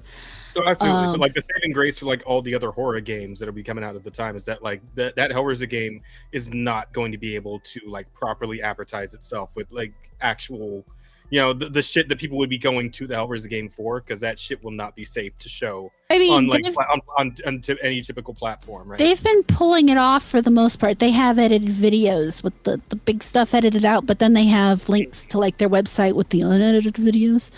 And when I say, oh my God, I mean, oh my God, they went all out and they hit the Hellraiser tone on the head. I am so excited. So, I can only imagine, man. what? Are you saying you don't like blood and gore? I like blood and gore just fine. I was talking to Bear. No, I said that's amazing to hear. Oh, okay. I thought you said that's not for me. No, oh fuck no, that's for me. Okay. Yeah, it's for both of us because I'm excited. So Yeah, I'm happy about this. I don't think I'll be able to buy it just because I don't think I'll be able to run it. oof. Yeah. Yeah, it's a pretty looking game. But yeah, so this one looks good. Very kind of I keep wanting to say like Crimson Peak sort of vibes, but I don't think that quite fits it because of what Crimson Peak is. But you know, it's a good mixture of things, and I think it's going to be a fun game for people to play. Fair enough. But that about does it. That I think that's all the demos I played and all the things I really did. So Yeah, fair. I mean, that was quite a bit. Yeah. I think that's one of your more like comprehensive weeks in a while. You got up to quite a lot.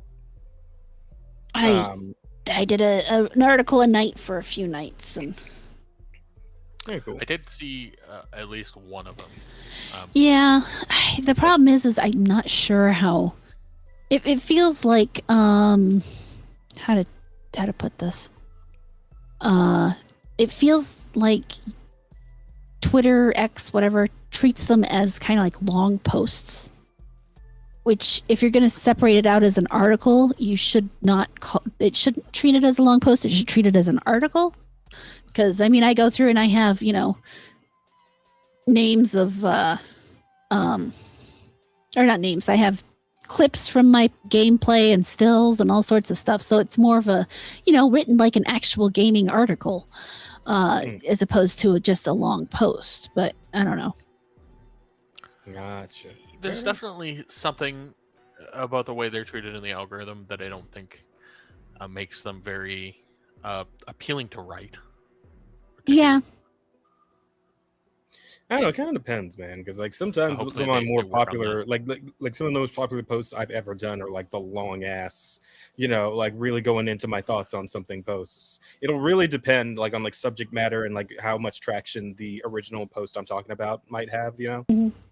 Well, and that's the thing is those are usually reposts. Yeah, typically a quote tweet of some kind as well. Yeah. Yeah, and at that point, the thing is for monetization, you don't get the majority of the money on the impressions on that. Yeah. In the event that you're monetized, I can tell you that from experience. So, and then getting a regular tweet to kind of pop off the same way is not exactly easy either. And while I find it interesting that they're trying to encourage people to write articles, but then they treat the articles just like I had put out just a regular long post. And it's like, so then what's the point? Yeah. Fucking writing articles on Twitter in a world where the ability to read is starting to fade away. Hell of a time. Well, it's not just that, but it also doesn't seem like the kind of people that would want to read those sort of articles are getting served them either. Yeah, that's definitely part of it. And it's like, how do you get those two things connected? Well, for one, the first step is to not treat a long post or an article post like a long tweet. But that would be step one. But whatever. I was talking to Grok about it. I know that's part of why I'm not sure if I'm going to keep doing them or not. I'm going to kind of sit on it. We'll see what happens. We shall see. Yeah, well, I suppose that brings it over to me then. And what I would like to start with is actually a movie that I watched. And for once in quite a long time, a not animated movie or anime-related thing. I watched a live-action movie Holy shit. Emphasis on the action, because I discovered that a certain movie I'd had like a passing interest in for a number of years now was free on YouTube to watch, and that movie was Dredd, the Judge Dredd film. From Oh yeah. I've always seen like a few clips of it here and there, but I never actually sat down and watched like the entire thing. And so I decided to do so last night. Just sat down and watched the whole movie, and it's good. I liked it. It was a very fun watch. It's very much a movie of its time, right? It's very much an early aughts kind of movie, because it is just like an action movie about a guy who is, very gruff, very serious. He's a man of few words, and he is very much first and foremost concerned with the law, right? And that's his whole deal. Now, I'm not terribly familiar with Judge Dredd in like a more in-depth kind of way. Like, I've never read the comics, and I think there was like one or two other movies that exist for Judge Dredd, right? Aside from the one from 2012, like I think were there like a couple others? There was one other from way before that, which is for live action. There's one other. It's the Sly Stallone one, which I love. Stallone. Yeah. Yeah. I thought that was it. Like it's campy and fun. Yeah. And honestly, to a certain extent, this one off the whole taking off the mask is an issue, though. Wait, when was that from? Like, what year? The 90s, sometime. 90s? Yeah. Okay. 90s. Because wait, did like Judge Dredd just never take off his helmet in the comics? Probably not. No. All right. Yeah. Because again, I don't know too much. I never read the comics. I just like the one movie. Because they're supposed to be the sort of almost like faceless judges. Yeah. They're not. Are you the law, individual Jazz? so much as 95. That is an old movie. Don't remind me. Yeah, I'm kind of curious though. I kind of want to check it out, because I want to see how it compares to the movie I just watched. Right, it's going to be different.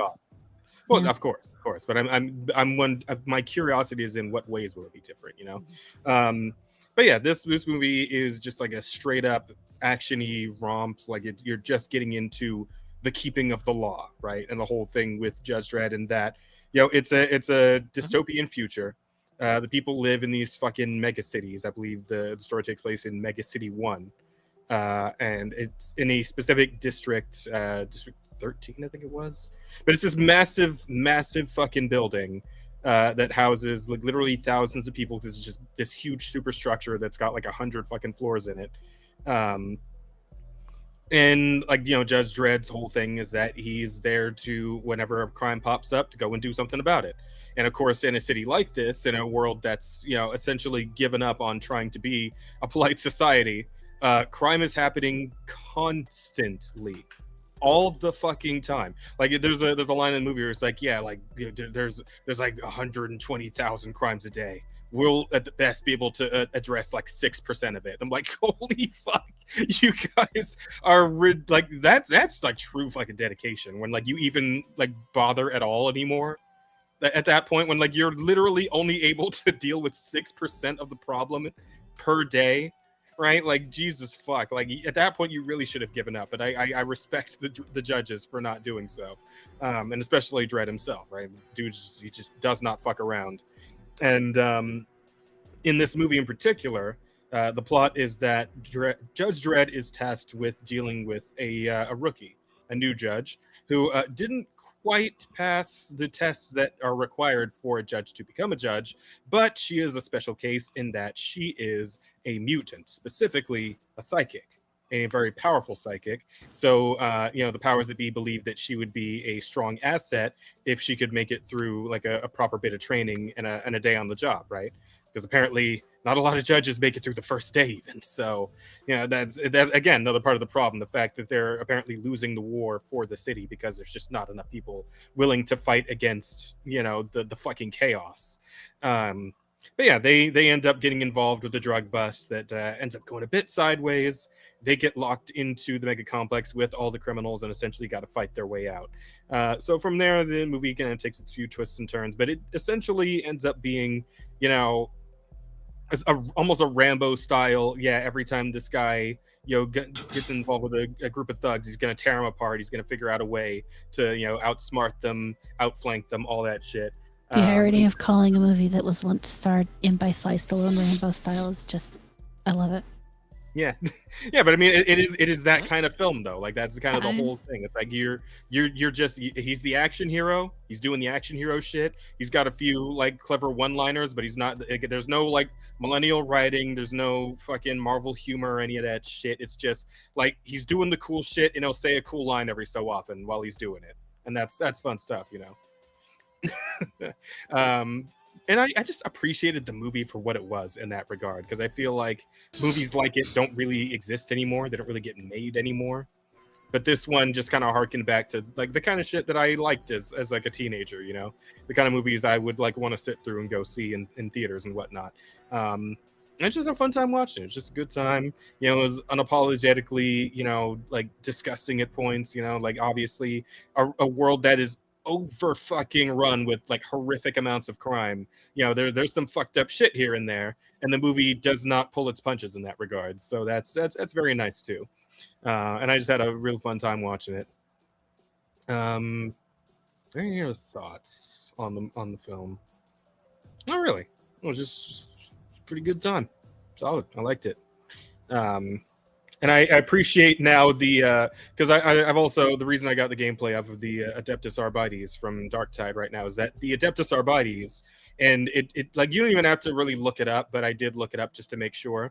It's very obvious that these guys are inspired by Judge Dredd and like the whole concept of the judge, jury, and executioner style like police force that will just straight up kill you if you fuck around with them, right? As a criminal, like you get one chance to go in the box, and if you try and fight back, they're just gonna put you in the ground instead, right? So yeah, that's kind of crazy shit, and I appreciated seeing like where that comes from in terms of like the 40K side of things.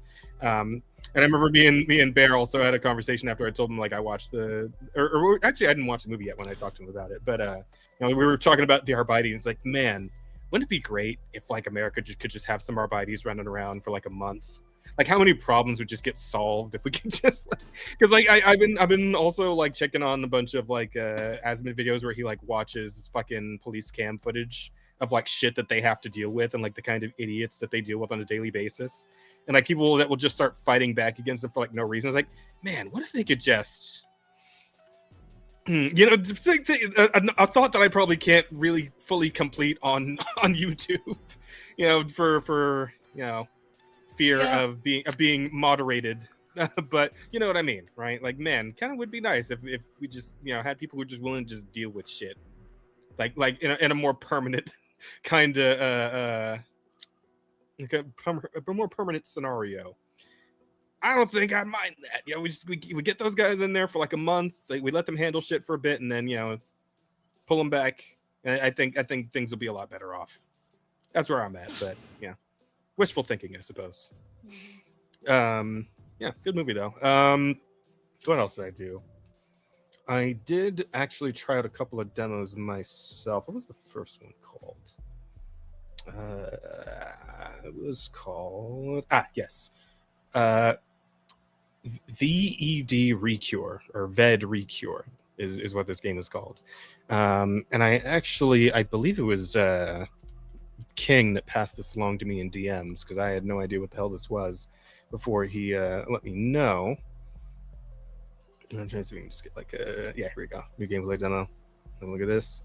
So the whole thing with this is that you're a painfully overworked Japanese office worker kind of guy, shit tons overtime, and you end up downloading VED Recure in universe. So it's a little bit of a meta situation here, and you get this bit where it's like, oh, he adds the game to the to one of his playlists. I guess I don't know if you call it a playlist on Steam, but it's a similar kind of deal, right?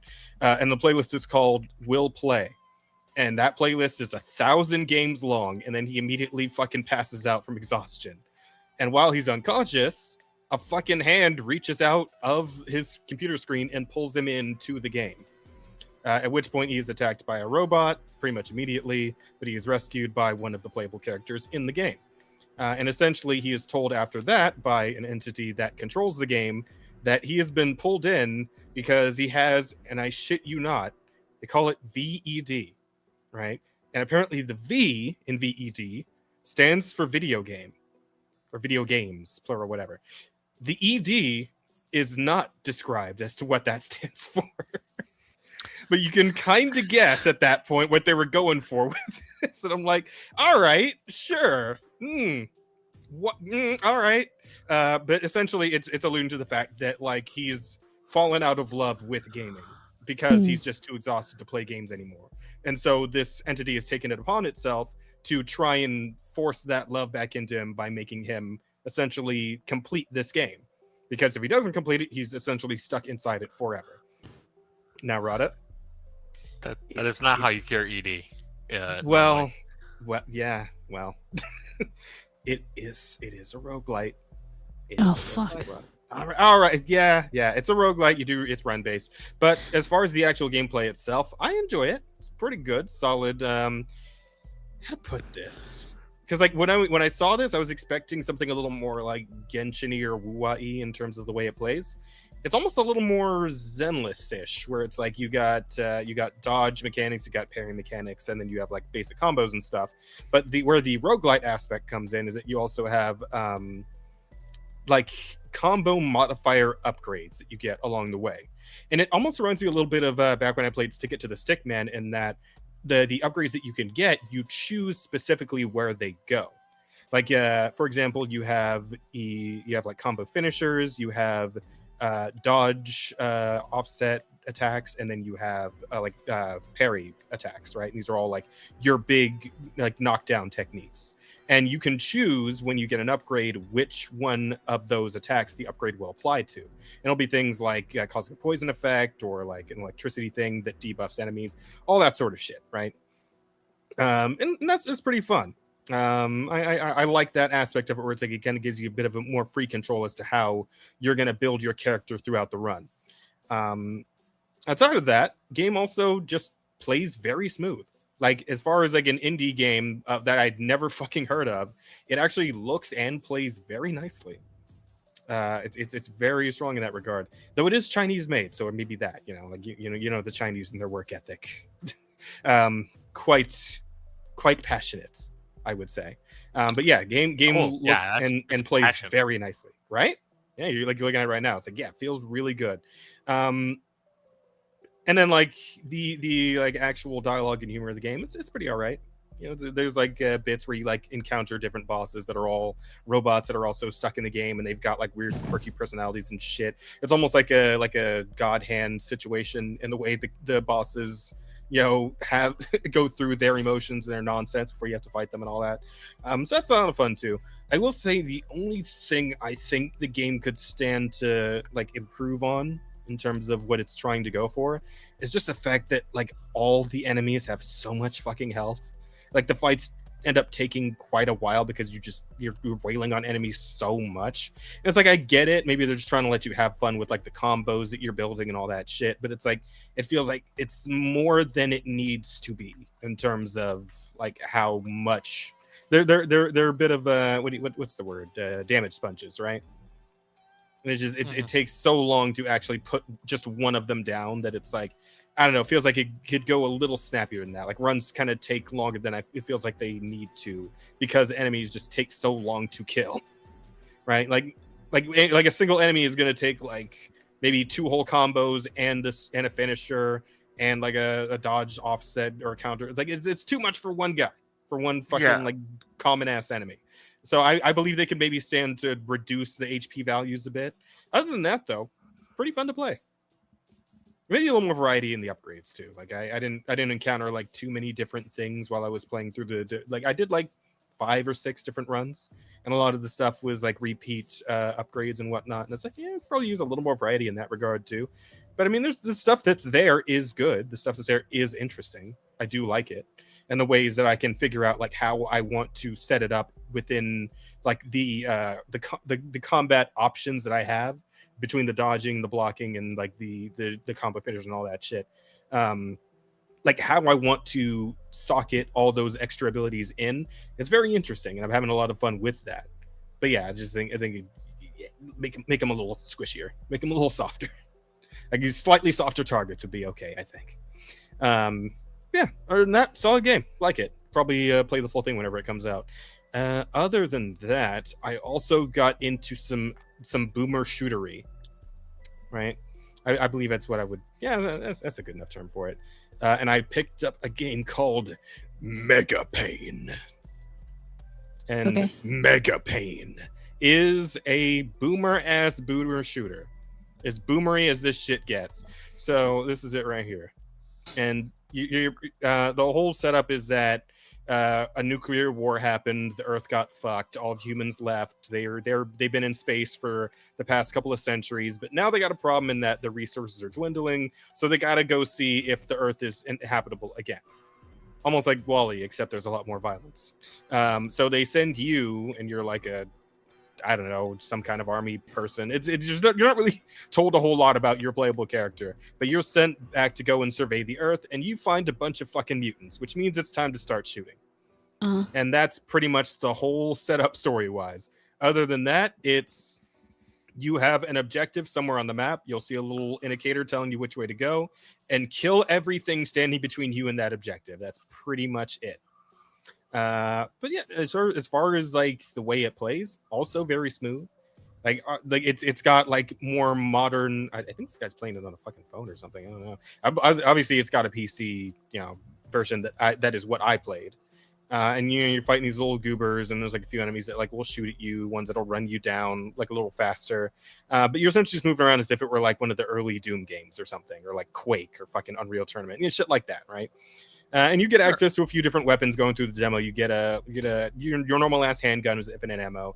So everything else has like limited ammo that you can pick up throughout the stage. You get this nice shotgun, you get a machine gun, you get a rocket launcher, and then you just go to town on everything. You just fucking go nuts, kill every enemy between you and the objective, and it's very quaint graphically, as you can see. But yeah, I enjoyed it for what it was. I don't necessarily have the nostalgia for what this game is going for, right? I played like Quake in the arcade once or twice way back in the day. But as far as like fucking N64 era boomer shooter type shit like this, I like GoldenEye would be the closest thing I could compare to what like this as far as shit I actually played when I was a kid. So, yeah, you got thoughts? Did you say N64 boomer era? Well, okay, fine. So no, I do get that. I'm Yeah, sorry. I know for like the modern. original Doom games were before that. I'm sorry. And then like older PC type shit. But of course, I wasn't playing on a PC back when I was like fucking like 10 or 8 or whatever, right? Lame. I didn't even know PCs existed. I was given a fucking like NES, and I was like, holy shit, what is this, right? Like I didn't know like there was a spectrum to video games. I thought that was it, right? I thought NESs were like the only thing. And then of course, like as you get understanding and like video game magazines start coming out, you start realizing there's a bit more to the spectrum. But like There's as so far as many like a racist PC things goes, I could say. as far as PC went, like I didn't really get into PC gaming at all until I got a fucking MacBook. And I played a pirated copy of fucking Skyrim back in like college. Did you and then, just of course, say after a MacBook? I played a pirated copy of Skyrim on a MacBook in college. That was my first like PC gaming experience.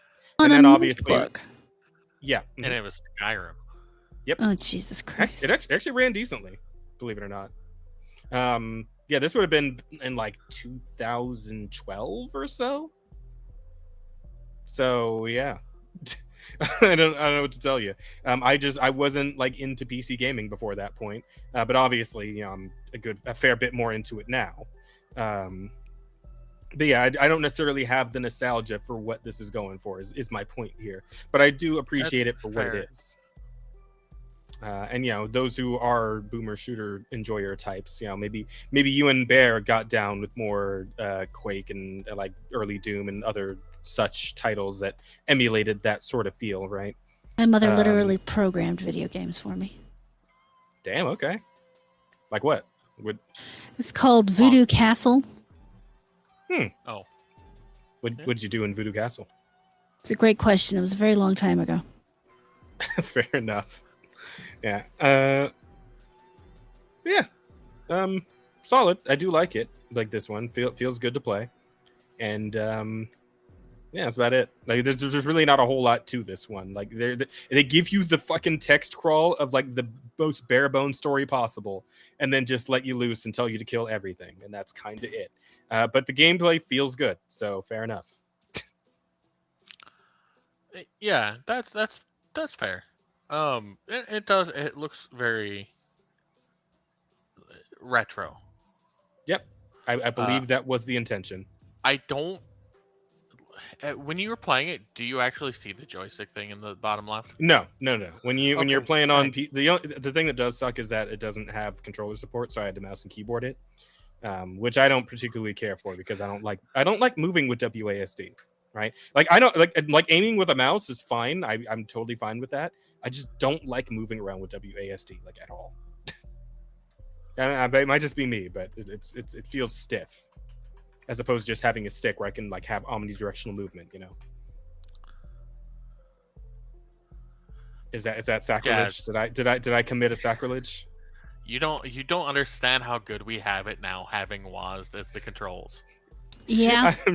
I'm sure. You so okay, as awful as that sounds, imagine moving with the arrow keys. Yep. Oh wow, yeah, that's a weird one. Were you not able to like remap controls back? No. Oh, no, remapping was. It was. Well, if you could go into the code, you probably could do it. Yeah. I mean, if you really wanted to get that deep into it, but yeah, most people didn't know how to do that. It wasn't a typical feature for a very long time. It required extra coding, and they were busy doing things like actually QAing their game. Oh, okay. Well, fair enough. Well, most of them. Yeah. Some of them. Sometimes. Occasionally. Yeah. But they at least hired QA. That's important. No, they definitely had people in the place that did QA. Yeah. Fair enough.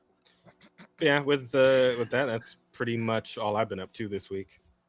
I got a few other demos queued up, but I didn't get to them, so I'll probably talk about those next time around. But yeah, as far as stuff I actually put proper time into, it was just those 2 games. Okay, that's quite a bit. I'm amazed you had time for either of these things. Yeah, well, I mean, this demo was pretty short. It was only like a handful of stages. You go through like 3 stages, I think, and then the other one, the visual erectile dysfunction or video game erectile dysfunction. That one, it's run based, so runs don't take terribly long, even with the fucking inflated HP values. So yeah, just kind of went through that for like an hour tops, and that's about it. Yeah, that's about it. So with that all said and done, I suppose we can start getting into some news. You guys want to talk about some news? Yeah, let's do it, I guess. Well, why don't we start? Let me see, where'd I put it? There was one I wanted to start with because I thought it was kind of funny. Not that.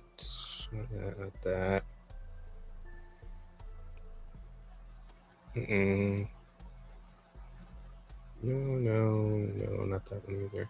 Here we go. This one I thought was quite interesting. So, Culture Crave dropped a story saying that apparently Hollywood agencies are scouring Reddit for short stories and ideas that could be turned into movies following the success of Backrooms. Of course they are. They don't understand the lesson they should be learning. Jesus Christ. Hollywood learning the wrong lesson. I hope they pick one of the AI stories my mother listens to. Hang on, because we actually have an article here from the Hollywood Reporter. I'm interested to see what the exact details are.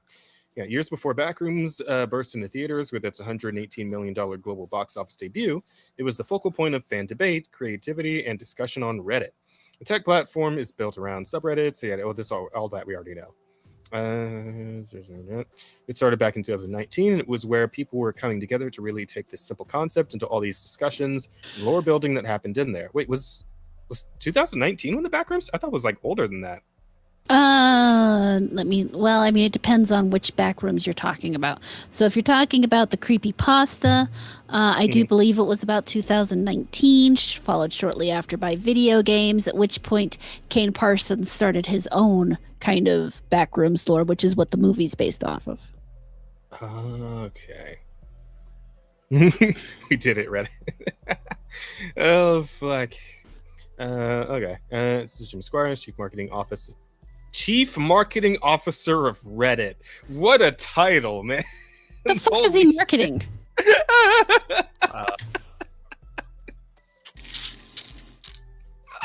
it. Dude, how do I get... I would love it, genuinely, if I could put Chief Marketing Officer of Reddit on my fucking resume. Why would you want to do that to yourself? What do you think that would like improve your hiring chances for the memes, guys? For the memes. Oh well, yeah. No, I don't think it's worth it. It's probably not worth it, but I want to do it because I think it'd be funny. Oh fuck! You require some mental help. I love it. Yeah. I love it. Okay. You know what, like, because I'm trying to think of like a joke to go around this to like podcast title, but I feel like just putting Chief Marketing Officer of Reddit is a joke enough in itself. That's actually accurate. Yes. Yeah. Oh fuck! You don't need anything else. That is the joke. Required. The joke writes itself. Holy shit. There we go. Okay, so let's get back into the beat here. Kane Parsons then using the pseudonym Kane Pixels with the concept and ran with it, creating a Backrooms video series on YouTube, leading to the feature from A24, which would be the movie that just came out. Reddit has helped build communities. Oh, yeah, you wanted to go see it, right? Mm-hmm. We talked about it last week, didn't we? I think so. Maybe not. Maybe not? Yeah, because you did see it, but I feel like you didn't actually tell us about it. Yeah, I saw it. And I saw Obsession. I've seen them both. They're both good. I thought she talked about it. I don't remember. But like, did she go into detail about it? Like what it's about or anything? Explaining what it's about is very difficult. Yeah, that's probably no. I don't think there was like a synopsis. It was just more impressions and. Right. And again, fair given what we're talking about here. I guess a synopsis would be kind of difficult. So fair enough. But anywho, where was I? At least not without me basically just telling you the whole movie. So yeah, we want to avoid the spoilers and all that, so that's fair. Yeah. Reddit has helped to build communities on different topics, and that includes internet phenomena. The bigger the community, the bigger the opportunity to create something worthwhile, says a moderator on the r/movie subreddit who agreed to speak to THR on the condition that he be identified by his username Sanderso47. All right. Okay. Users not only witness the concepts, but they also help contribute with new ideas. There's a lot of material to explore. It's just about finding the right talent. Going back to r/movies, we had a lot of updates for the project in the past 3 years, and it all led to high engagement from our users. Every trailer, every poster, every interview, it all built awareness and more curiosity. It's no surprise that this, along with Obsession, has been one of the best titles we've had in the subreddit for discussion. As Hollywood appears poised to pivot to digitally native creatives like Persons and Obsession creator Curry Baker, Reddit is emerging as a focus point alongside obvious suspects like YouTube and TikTok for agents and execs seeking the next big thing. So Reddit was bad enough, but they're looking to TikTok too, man. So here's the thing. Backrooms didn't start on Reddit. Where did it start? It was on 4chan. Honestly, most of these things are. Yeah. So why the fuck are you going to Reddit to look for stories? Because they don't understand what the fuck 4chan is, or they're afraid of it. I mean, I wouldn't go to 4chan I can believe that for stories either. I wouldn't go to 4chan for anything. So. Why the fuck would you go to Reddit for anything that isn't like a question that you have? Tell Sheep to check his DMs, by the way. Well, in a minute. He's making me a cup of coffee, so he'll have to do it when he gets back. Like questions or like silly like that. Reddit isn't useful for anything but that. There are some good stories on Reddit. There are. Now, unfortunately, they are also buried under a shit ton of AI bullshit now. Garbage, yeah. Like r/no sleep has No some Sleep pretty used to good have story. amazing authors, and then that the spin-off from No Sleep had amazing authors. But Yeah. this seems like they opened up to be like, all right, well now anyone can just be here, and we'll take every bullshit AI story possible. Yeah, basically, and that's the problem. But I mean, the point is there are some really good stories on there that I wouldn't mind seeing a movie of. It's Yeah, I the can rest imagine. of Yeah, it that that- I'm not so interested in. Yeah, that is like the biggest point here is the fact that like there probably are some pretty strong ideas for films on Reddit.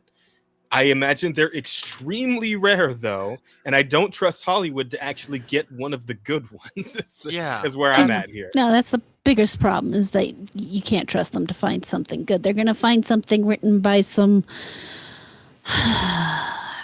trans femboy twink and run with it because they fit the profile. You know, in a way, that's kind of what happened with Amazing Digital Circus. Have what? I said that's kind of what happened with Amazing Digital Circus, technically. So, Well, Amazing Digital Circus started out as her own series on YouTube. So, sure. Well, under Glitch, I believe was what happened, right? Glitch Productions.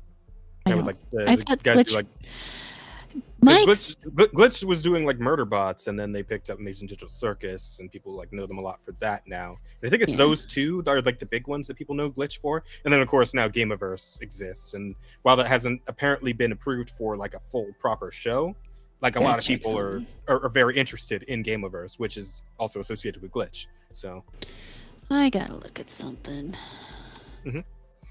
What was it?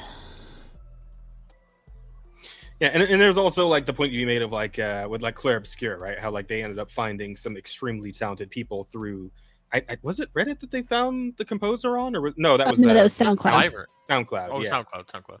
Yeah. But Not the writer though, was it one of the writers that they found on Reddit? They found them a Like few the main places. writer? Yeah, they did find some writers on. They found one of the writers, at least one of the writers on Reddit, and you know they found the other guy on SoundCloud. They really cast a wide net, and obviously they knew exactly what they were looking for, and that made the biggest difference, I think. Yeah, which and to that point, and like considering how incredible that game was and how incredibly it did, you know, there is an argument to be made for why this could be a good idea. It's just that, you know, it's a very small argument compared to how very fucking stupid of an idea this could be on Hollywood's part. Again, we considering the fact that we don't really trust them to make the right choice on what to like pull for a script from Reddit, which is overrun with bullshit and maybe has just a few tiny diamonds of the rough here and there, you know. No. But yeah, so I mean, Gooseworks was someone who was doing other things. That actually has one of my favorite kind of creepy videos called Blue Channel. That was actually really. If you look up Gooseworks and Blue Channel, I think it's the first video that comes up. It's actually a pretty creepy video. Well, I guess creepy, maybe not the right word, but it's an interesting video. Oh, okay. Yeah, because I'll be honest, I didn't even know the name Gooseworks before, you know, Amazing Digital Circus. So I'll be honest, I didn't connect Gooseworks with Blue Channel until later myself. So yeah, I mean that's just how it goes sometimes, right? But let's see. Think of Reddit as the most powerful focus group that's ever existed. That is a terrifying sentiment. It really is. I mean, now you're combining the words Reddit and focus, and we have issues here. Yeah. Well, the other problem is that Reddit is also mostly bots. True. Like, that's it. It's Reddit. Reddit is really good for training bots, and thus it's mostly bots at this point. Yeah. I mean, nowhere is dead internet theory more apparent than Reddit, I guess. Though, to be fair, at this point, I might actually trust a bot to write a more compelling script than a fucking Hollywood writer. Which is sad to think about, but at this point, I imagine most Hollywood writers are Redditors. You know, that would it make a matches lot of the sense. politics. That make a hell of a lot of sense, Bear. You got a strong point there, man. Especially when we actually see them, it's like, yeah, that person looks. Yeah, you got that Redditor look to you, you know. It's like, and I know that's like a pretty like horrible insult to give to somebody, but at the same time, it's like, can you deny it when it's right in front of you? You know, when it's true, it's true. Yeah, exactly. Oh fuck. Let me see. Where was I? So that's both for discovering ideas you may not have thought of, but also for testing ideas and interacting with communities to understand how things are being received and what's happening, says Squires. Ultimately, if a studio or producer has an idea and they want to develop it, like the Sydney Sweeney idea, that's for them to ultimately reach out to the moderators and the right people on the platform to do that, and they do those deals directly. But we will help facilitate when needed. So I suppose I get what they're trying to go for here, but considering like how harshly some opinions on Reddit are moderated, this isn't quite opinion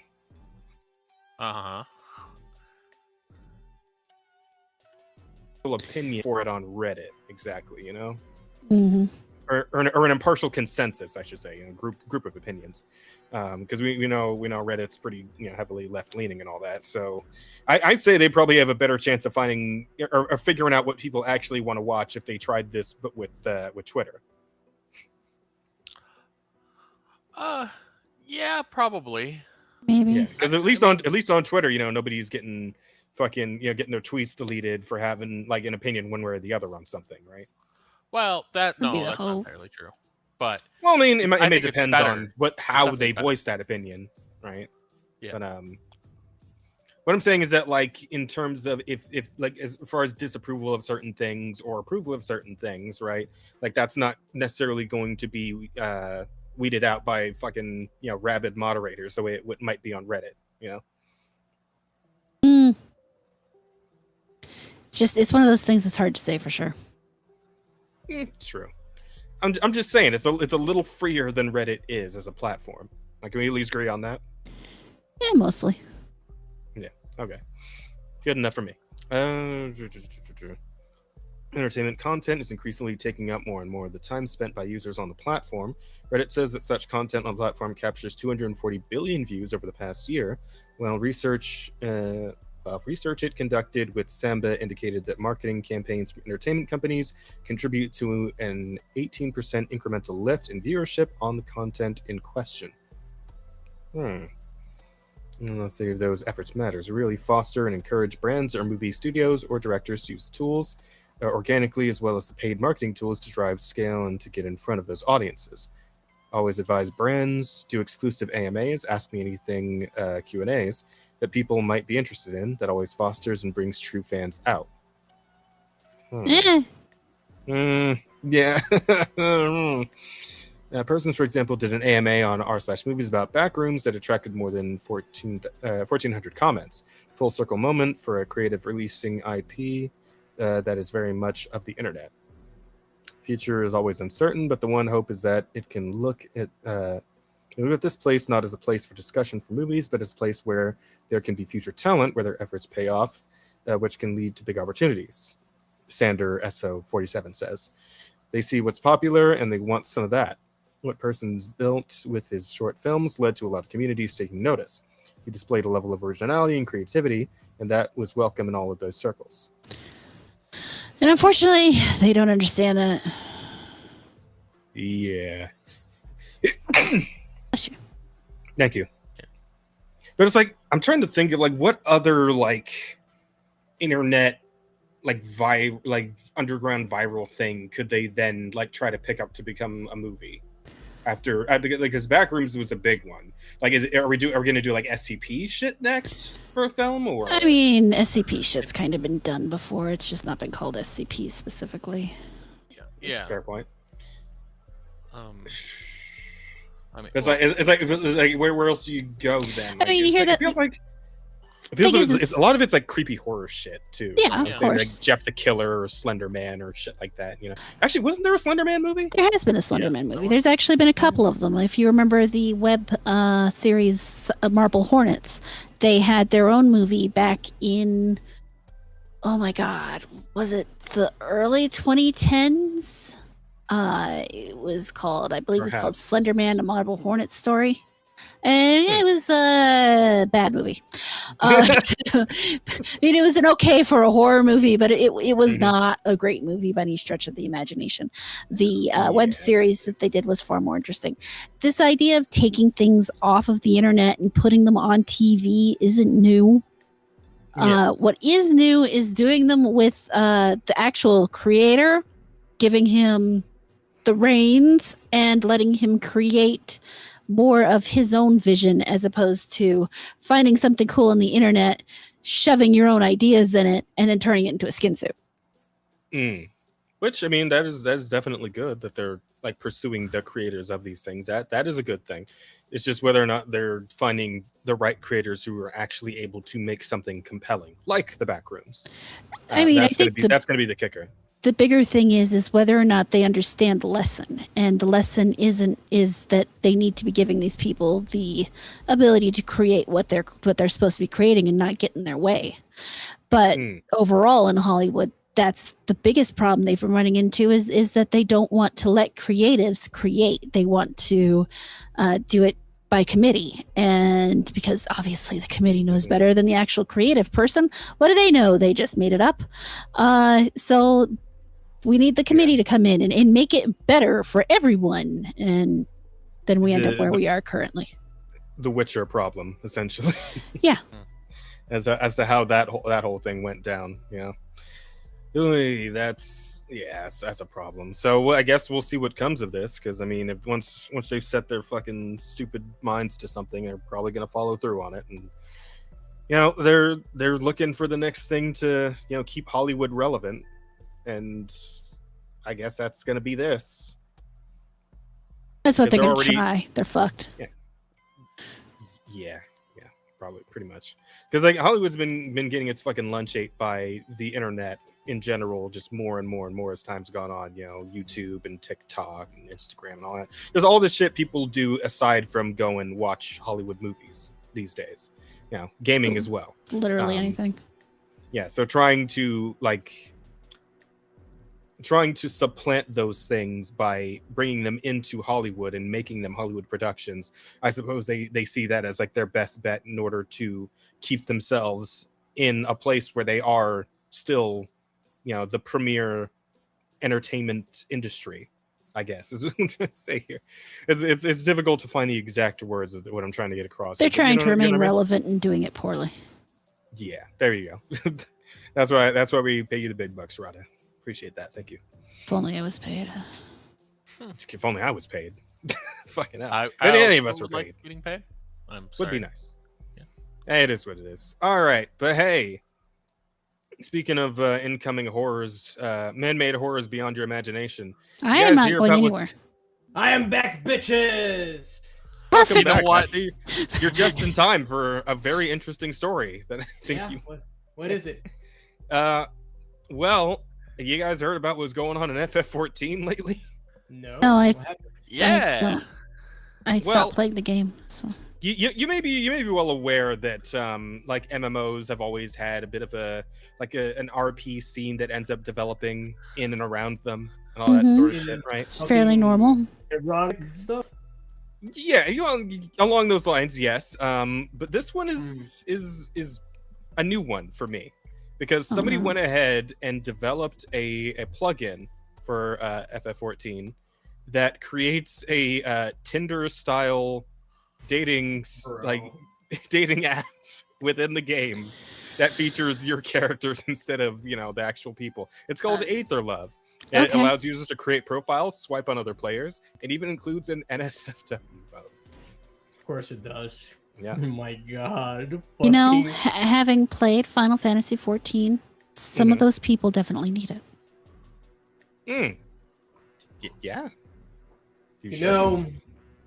As someone who has used because I get of dating apps, I feel like Final Fantasy dating app is like peak. Yeah, it's just like I just can't imagine like it's very hard to imagine a scenario in which you can say, yeah, you know what those people really need? Tinder. You know? Have you met those people? That's a fucking wild statement. It's like any circumstance in which Tinder somehow doesn't just make things worse. Yeah. You know. I mean, here's the thing, right? Yeah. Dating apps suck A lot. because like it's very superficial, right? Yes. Like no one's there to meet anyone. They just want to like promote themselves or like feel good about themselves, right? Or get laid. More or less. Yeah, or get laid. So like something like this, where you actually are being connected to people that are playing the same game as you, and otherwise you would never interact with. You know, like I feel like there is something here, all right? Because like one of my biggest gripes with being on dating apps is like the people that show up for me never have the same interests as I do, right? And I'm like, I had been thinking. Oh, sorry. I had been thinking that like what the gamer types really need is like a version of Tinder that specifically caters to them. You know, like that targets people who are into the nerd shit, so that they can find each other. Talk about a and know sausage that fest. That has traditionally yeah. been MMOs and video games. It really has been. I mean, and I mean that's part of why I don't think this is an entirely awful idea, because you know, if you can help the people who already have a joint interest get together and hang out together, then you haven't caused any harm. You haven't done anything bad. You just people who maybe were having problems connecting but have a shared interest, you just helped them connect. And does it cost them money? I mean, that'd be my real big question. How much does this cost them? Don't know. Well, because like obviously there's the monthly sub to even like be in the game in the first place, but Yeah, like they're as far paying as that using This is just a mod sort of situation, so I don't believe that there's any money issue or connection to it. Because that would then involve a hell of a lot of like legal issues with fucking Square Enix itself. Yeah. Know? So I imagine it's probably a free plugin. But let's see. That's even better. Players built their own in-game Tinder, and the profiles that surfaced on social media within hours suggest nobody held back. Meeting a real person Eorzea. There we go. Eorzea. I always stumble on this fucking because I know it's like the name of the world of FF14, but I always stumble on it whenever I try and say it. Has always required a peculiar kind of faith. You planted yourself in Laminsa, but fucking You're long good. enough. Proper nouns of unknown origin. That's a good title too. Proper nouns of unknown origin. I like that. Or fired off a hopeful line in Party Finder, or yelled into the /yell channel and waited. Your character name fully exposed to whoever happened to be passing. Two developers decided that was not good enough, and so they shipped Aether Love, plugin that brought swipe-based matchmaking directly into the game with anonymous profiles and end-to-end encrypted chat. Okay. And you just take a screenshot of your character doing a random pose and just send that, huh? If you want to, yeah. Yeah, maybe. Interesting. I mean, I feel like there's a picture mode in this fucking game. Like, you're seeing like screenshots. Wow, does anybody understand that? Like that. He's saying there's a picture mode in the game, and yes, there is. Like where you can take like snapshots, because they have all kinds of poses and shit your characters can do. No, you're good. I mean, I was able to understand what you said, and then I couldn't understand a goddamn thing. But yeah, from what I understand, the game has like a photo mode because there's all kinds of different outfits and cosmetics and poses and shit that you can buy in like secondary stores inside the game. So yeah, they have all that sort of shit for the what would you call that, lifestyle gameplay, I guess. Yeah, shit outside of the actual combat. Aether Love, available at aetherloves.space, runs through 14 launcher and opens as a mobile style card deck inside the game window. Players build a profile under a custom alias rather than their character name, select what they are actually there for, raid partners, roleplay, romance, or everything at once, and swipe through other players until a match comes back. Your character name stays private until you choose to share it, and both Save for Work and NSFW mode are available, with the latter off by default and subject to human moderation. I do find it kind of hilarious, the concept of having an alias for what is essentially your alias. Yeah. You have fucking levels to your anonymity. Okay, but that's an interesting one. you do build up like a reputation. I mean, You can. It is an alias, but well, I'm thinking of the old days. And honestly, I played a lot more 11 than I played 14. And I don't know, you could become very well known or infamous on a server. And Yeah. your name I mean, I was- played 14 for a good few years anyway. So, I mean, I can see why you might want to hide who you are just to minimize issues. yeah. But Yeah, I mean, fair enough. The plugin's own pitch lays out what it replaced: a toss-up between lingering at a venue hoping someone says hi, dropping a vague casual RP, maybe more, into Party Finder, or shouting into Limsa/Yell, every option requiring you to hand over your identity to total strangers before you knew a single thing about them. and if someone doesn't Fair like it, you could run into some problems sometimes. Yeah. You know, I will say the idea of like casual RP, right? Like just normal ass role playing in a game like FF14 or World of Warcraft or something. That I feel like that does interest me to some extent. Like I feel like I'd want to try that at least once, especially having played all the fucking like Dungeons and Dragons I've played now and like done RP through that. Like playing a video game and like kind of immersing yourself in the character you're playing. I've never really done that. You know, like unless it was like for comedic effect or some shit, right? Like when you're playing Helldivers and then you like go full on fucking you know, Saving Private Ryan with it and all that shit, right? But like in terms of like just kind of playing it straight in RP the way I would in like a D&D session, I never tried that, and I'm thinking that might be interesting. I've done it. I'll be honest. I won't lie. Yeah, I did. How was the experience? It's fun. Yeah, it was. a good time. It was. Yeah, it was. It's all just escapism at the end of the day, and you know, Fair enough. It's always about who you're playing with more than anything.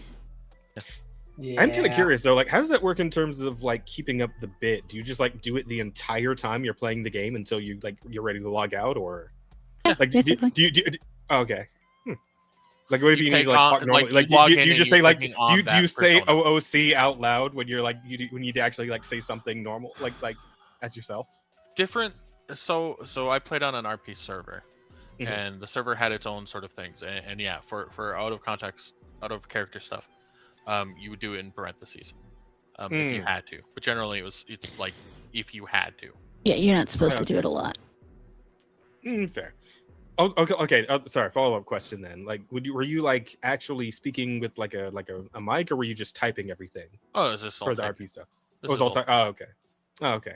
Yeah, because like when I think of like RP, especially in like the modern day where everybody like essentially has decent microphones to talk into, I would imagine like you're actually speaking to people, like almost like a VR chat kind of thing, but in FF14, I guess. Oh, Yeah. I mean, No, so keep in mind when I was doing this would have been like, I was young. The mic quality would have been like Halo 1 lobby mic quality. Right. This just wasn't gonna happen. Okay. also, even if the mic quality is good, a lot of people aren't comfortable speaking in like online. You know? Yeah. No, Like that's you, fair. you And- see the thing you see the most in fucking VR chat is just the mutes, right? The people that don't speak. Okay. Yeah, because to be honest, I don't really get down with VR chat very much unless it's like part of one of Joy's like fucking karaoke concert things. I don't really fuck around with VR chat. I never downloaded it because I don't have a fucking VR headset. I just see. Well, I mean, you like, can still play the game without a headset. Is it fun though? Is it fun to play a game that is meant to be VR in non-VR?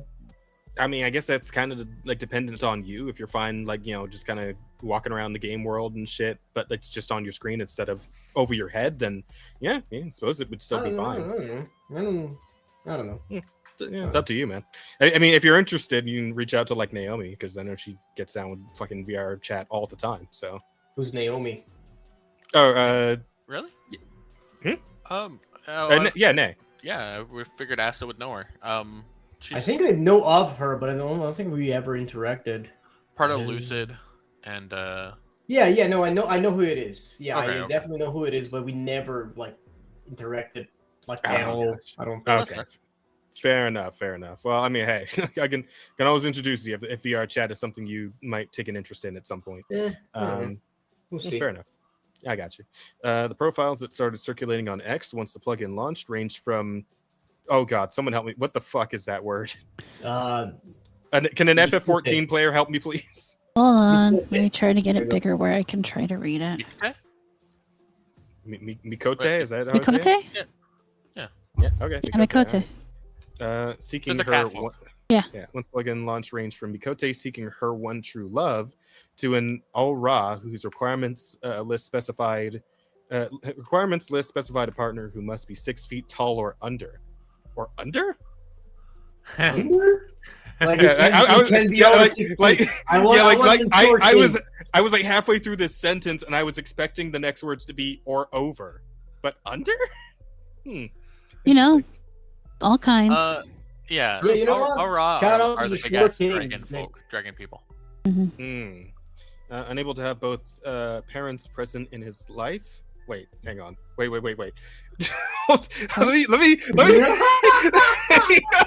I want you to be fucked up.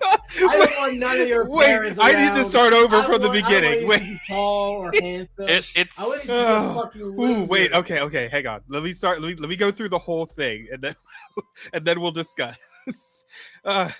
Okay, to an Al-Ra whose requirements list specified a partner who must be 6 feet tall or under, unable to have both parents present in his life, at least masters ranked in League of Legends or Valorant,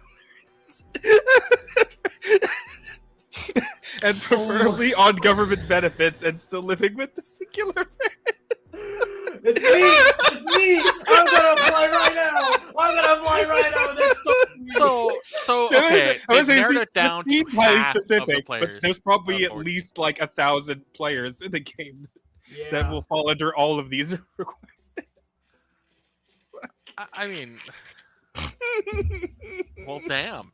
I mean, the only thing I'm missing is the master rank because I don't play ranked matches. You got Well, like, man. if I grind a Get little in there. bit, I can get there. You know, Dude, I can be the pathetic loser you want. oh my Aura. god. Wow, I've never been too tall to qualify before, but here we go. Man, okay. Aether Love is not officially sanctioned by Square Enix. Obviously, Well, no fucking shit. not. Well, fuck So you. how long it lasts is an open question, but the community is already firmly aboard. You want more of what the FF14 community is getting up to? Yeah, okay. Additional stories. Wait, ran a real-world meal collab with an exclusive in-game Eat Chicken emo. Interesting.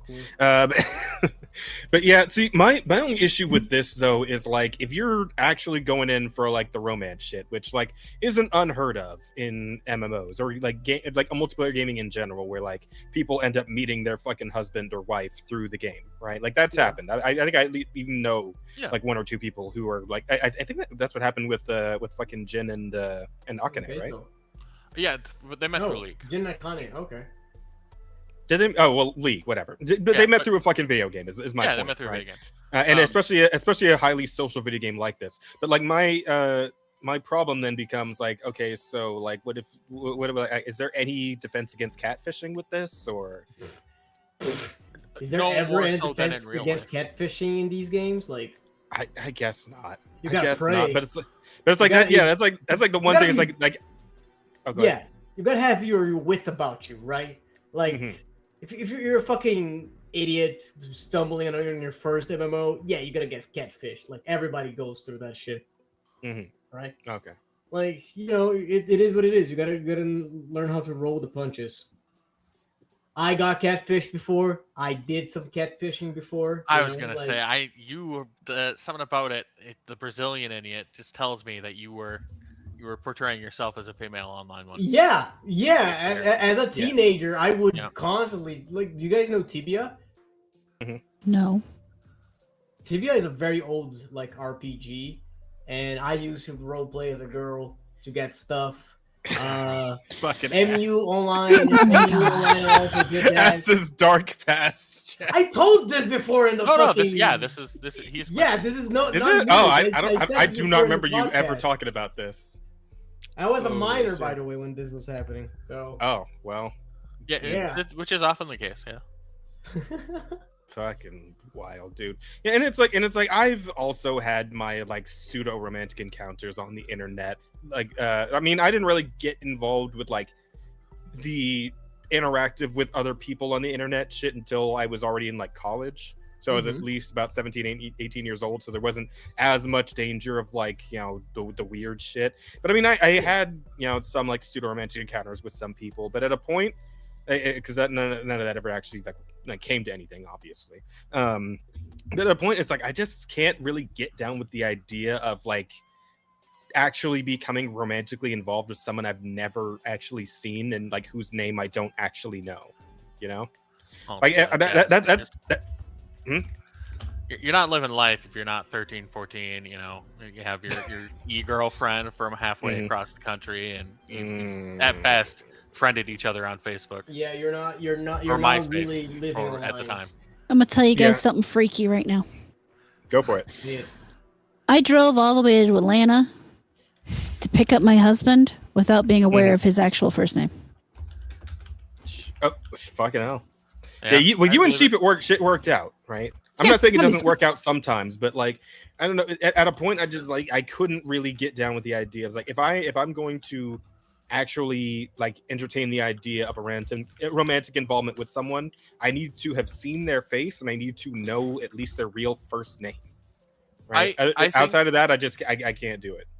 I think you'd be shocked at how invested you can get into someone without. Oh no! I've had that happen before, but at a point, I like got past that where it's like, yeah, this really didn't work out and went a little weird and like shit was kind of all over the place, and it's like I feel like it'd all just be far less complicated if we actually knew each other instead of like talking to each other behind screen names and shit. Like that's kind of where I'm at with that sort of thing, with like online dating and that whole deal. Yeah. So like more power to anybody it works out for. Like, and if it does work out for you, amazing, great, happy for you. So, I think so. Just saying, I think there's a sort of openness that comes from the anonymity of having a persona of like from a video game, whatever have you, that does allow for those connections to be formed. I wouldn't say fairly easier, but like maybe easier for certain types of people than they would ever have, in a in-person setting. Right. And like severe introverts. Yeah, which is becoming most people in terms of like just like normally interacting with other human beings out and about in the real world is becoming like a bit of a lost art in general. So who knows? Maybe at some point we're just going to be all doing this instead of going out and finding people in real life. So it's not that there are more introverts, it's that there are more people that are shy. Because those aren't the same thing. I didn't say there were more. I just said like severe introverts. I'm talking Jazz. Oh. Because there's being a bit of a correlation being made, and it's not. It's there are people who are shy and just are unaccustomed to having to socialize. So to be fair to them, socialization sucks. Yes, it does. Yeah. But and that's becoming a more and more common sentiment is the thing. Is kind of what I'm talking about here. Yeah. Well, I mean, at the end of the day, people who like to socialize will socialize, and it's like games like these like really make it easy for these people who have like these blocks. They're like very shy, or they don't know how to interact with other humans. As sad as that sounds, things like these kind of help. But like it doesn't help them to like develop social skills for the real world, because they're not gonna like approach like a real life person and be like, hello, it's me. Are you guys able to understand him? Yes, just because I've listened to shitty internet connections for so long that I'm able to piece it together. God, I want to kill myself. I mean, that's the problem. Is on my end, there's nothing to please. There's no words at all. No, I'm getting at least words. I can hear what he's actually saying. I get a whole bunch of garbling, and then I get a couple words, and then I get a whole bunch of garbling. Oh no! Oh dear! I don't know why my internet's shitty. Well, it sounds like it may be mostly mine, or at least something between you and I. But yeah, that might to be you and them is okay. I can pretty much understand him clearly enough. So I don't know. That is crazy because I understand all of you crystal clear. Yeah, and like that whole sentence you just said came through clear for me too. So yeah, this one was fine, but when you were doing the other thing, it was like, what? Yeah. Well, I mean, we'll. Yeah, see if we can get yeah. this This is not gonna help them in real life, but it does help them fill that social battery. You know. Hmm. Fair enough. I don't think that's necessarily true either. This could end up helping them in real life. Again, a lot of Yeah, it relationships can. do start in the MMO. You know, if this is Yeah. even if it's just a friendship. Mm-hmm. You know, Absolutely. I mean, I found my husband a Discord server, so I don't have a lot of room to talk. Crazy. My mom and my stepdad got together through Yahoo Chat. So. Oh my god. Yeah. That's a poll. Oh my god. Yahoo chat. Yeah, Yahoo message rooms. That was That that was was super how dangerous. that happened. Super dangerous for your mom, by the way. Ironically, that's how I met my first husband. You had 2 husbands? Yes, I've been divorced once. Oh. I Yeah, did that not know means she is that. old.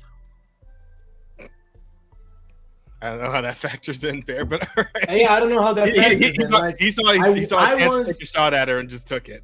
yeah, like I No, once it- dated. statistically, I once she's- dated someone at that was her age, she's divorced, more and they likely were to like have been married once. 27 at the time. So it's like,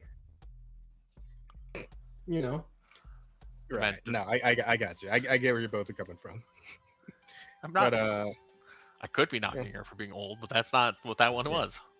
yeah, I'll be interested to see if This time. anything crazy comes out of this whole I'll do it next time. I FF promise. Tinder, but yeah, we'll see. Well, maybe it'll help the birth rate.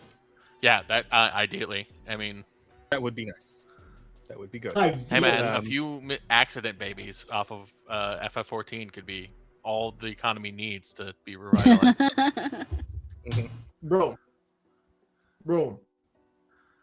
I don't know, like, if this does like help with the birth rate, then like there's gonna be like a wave of kids named like Aura something. Oh yeah, some Some- fucking weird ass You know? FF14 name.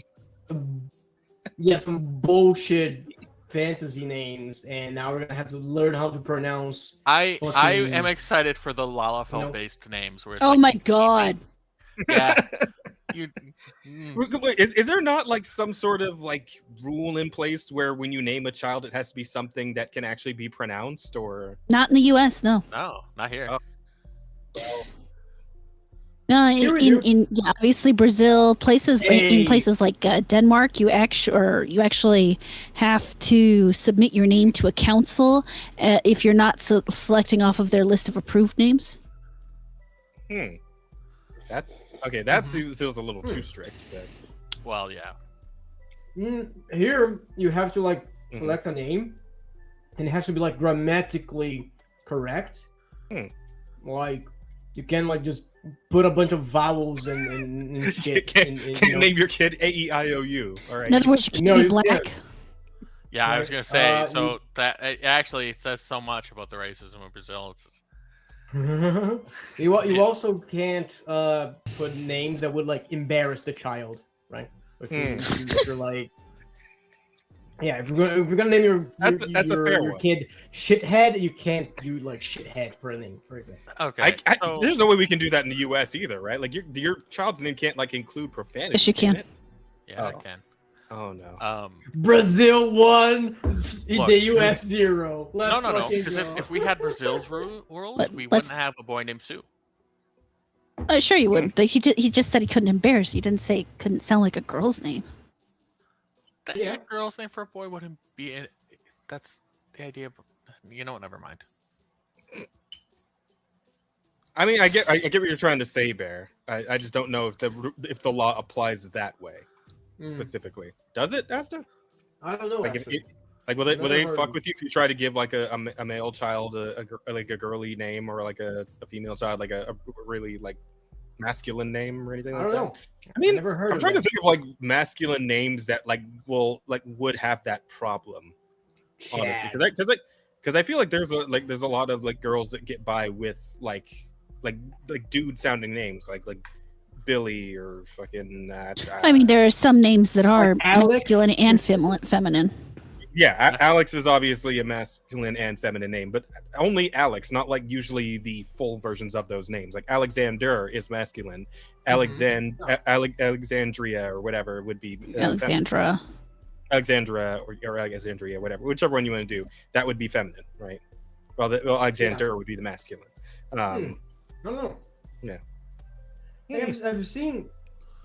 Well, yeah, I mean their names like I've Kim. seen girls named Morgan. Morgan for me is a very masculine name. Well, oh yeah. So speaking of names that are like that got lost, you have like Morgan, yes, but like Courtney, Kim, these were originally male names. Yep. Leslie. Leslie, yeah. That one Leslie I think Nielsen's an amazing actor. Tracy. Yeah. Well, Tracy, I feel like you go either way. That feels like a. Well, yeah. Or like Taylor, Lauren. Yeah, Taylor's also one that goes either way.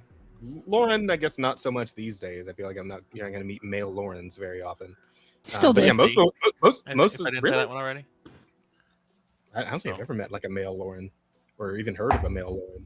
But like those other names you said, like yeah, I've seen those, like all of those names still go like either way, like Tracy and Morgan and that shit. Yeah. So Tracy definitely. Oh, there's a guy named Tracy Morgan.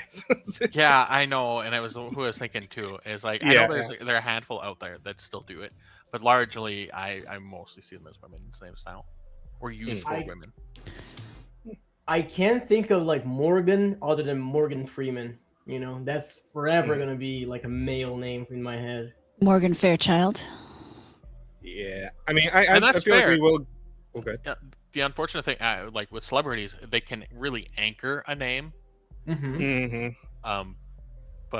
that doesn't change general trends. Yeah. No, absolutely. Yeah. Because I feel like we are going to get to the point where, like, because we have had some like namings of children that are like silly or fantastical or whatever the fuck, right? And we'll probably, I feel like that will become a more common thing as time goes on. Like kids are just weird, outlandish names. Bro, I can't wait for the wave of like Elden Ring kids and have like the Mikolas and the Radons. Yeah, I'll be honest. I think if there are a lot of like girls named Mikola, I feel like Mike is gonna become a feminine like name. Yeah, it could. I mean, girls named Mike, that might be a thing that already happens, possibly. Yeah. But I'll tell you what though, as like ridiculous as all that sounds, I think I would still prefer it to like the ghetto black naming convention that already exists, right? Yes. If that like could fully replace the Sharkeishas and the Obamaniquas, then you know what? Fair enough. I'll take the lesser of two evils on that one. Straight up. You say all that. I'm reminded of the Key and Peele sketch where it's all the football player names. I don't remember if I saw that one. Oh, I think I did. What were the football player names? They were dumb. They were very dumb. I'm gonna find it. And that was a fun meme. While you're doing that, though, I did actually have another FF14 story. So before we get off the topic, FF14. Hey guys, would it be fucking sick if like your video games gave you shit for doing your taxes? No. Well, paying your taxes. Well, I think that would be kind of cool if like just paying your taxes got you cool shit in your video games that you play. And that's exactly what's going on in FF14, specifically for the Japanese players. So FF14 is rewarding Japanese players with for paying their taxes. There's no way tax fraud is such an issue in Japan. They're trying to like give you incentives for doing it in video games. Oh my god, I love the otaku community. I don't know if it is, man, but so filing your taxes does not usually end with a Shiba Inu mount and 5 character altering potions, and yet FF14 players in Japan can now claim exactly that. The reward comes through Japan's Furusato Noze, or hometown tax system, which lets you send a portion of the income tax you already owed to a city of your choosing rather than to the central government. That's actually pretty cool. In return, that city sends you a gift. This year, Tokyo's Shibuya Ward decided the gift should be loot in Square Enix's MMO. Why the that just sounds like government subsidized loot boxes. It does. That's Yeah. terrifying. Isn't it? But it's just a gift in the game, though, isn't it? Yes, but if you don't play that game, then what good is the Oh. prize going to do you? I At don't which know. point you feel I would assume there have to be like some alternative like gift thing if you don't play that's the a game. big assumption. That is Well, a big let's read the whole assumption. article and see, because maybe that might come up. You can choose from 6 rewards, and which one you land depends on how much you donate. Oh, okay. Well, that's that one's a little iffier. The collegiate attire slacks, the collegiate attire skirt, and the Magitek attire each cost a 7,000 yen donation, while the Mega Shiba mostly runs 9,000 yen and nods to the Hachiko statue outside Shibuya Station. Oh yeah, well that's not too bad, because like 7,000 yen is what, 70? Like $70, I think. Well, I mean, I think the value of the yen has gone down, so it might be less than that. 7,000 yen is $43. Okay. Wow. Look, it's I- not I- about Really went how much down. it is. It's about the precedent. Yeah. Wow, it has been like on a fucking downslope. Yeah. Oh my god. Yeah, I wish I could visit. A set of 4 dance emotes asks for 11,000 yen, and the headline prize, 5 files of Fantasia that let you remake your character's appearance, race, and gender, sits at 17,000 yen. How much would that be in American dollars? Oh, fuck, I am. 17,000 probably. Would that be slightly upwards of 100 or so? How much? I completely lost the 17,000. conversion. Yeah, $105. Okay.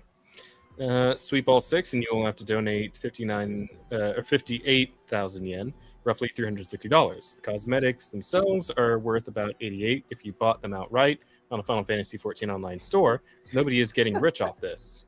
Yeah. You think? I was gonna say, because like that 5 Fantasia, that's under $50. The point is that the money was heading to the taxman regardless, which makes the Mega Shiba a far better consolation prize than the usual rice or Wagyu beef these donations tend to fetch. There is, of course, a catch, and it's that the whole promotion lives inside a Japanese tax scheme, so unless you are filing in Japan, the Mega Shiba will cost you. If you've ever watched a KFC collab vanish behind a Japan-only wall, you already know the feeling, and it is the same pang that came with the game's recent real-world meal crossover and its Eat Chicken emote. Yeah. Hi, Carolyn. Yes, it's definitely a weird one. It's not something I would ever thought would have a sort of crossover thing like this. But I am not okay with giving people video game prizes for giving the government money. Yeah. Yeah. It feels like. Yeah. But Feel this like a is tax but this right? is like because they have to pay these taxes anyway, right? Or no? They have This to, is but, you know, taxes that they have to pay anyway, yes, but they're being incentivized to direct because, like it said earlier, you can kind of pick a local area to send those taxes to. So you are now being bribed by the government with in-game rewards, which the government has paid the game for to give to people to entice them to give money to that area. Unless you think Square Enix is doing this out of the kindness of their heart. No, probably not. Yeah, see? Almost certainly not. I don't need to justify it beyond the government's involved. And that's it. The government Yeah, fair involvement enough. is bad. Yeah, I do still kind of find it funny though, and just how like silly the situation is. I mean, it's funny, it is. but at the same time, it's kind of maddening. Yeah. Also, wait. So does like does the dog like adjust size for the character? Because like I know these No, guys are only no. like child size. So so if you're like At a least proper if adult it's like other size mounts- character, then A little, I should say, but like, yeah, if you're a big character race and you have a small mount, you are just a big thing on a small mount. fucking The redundant. reverse goes huh? true too. Like you can see these little Lalafels on giant Goobus, and it's like, Okay.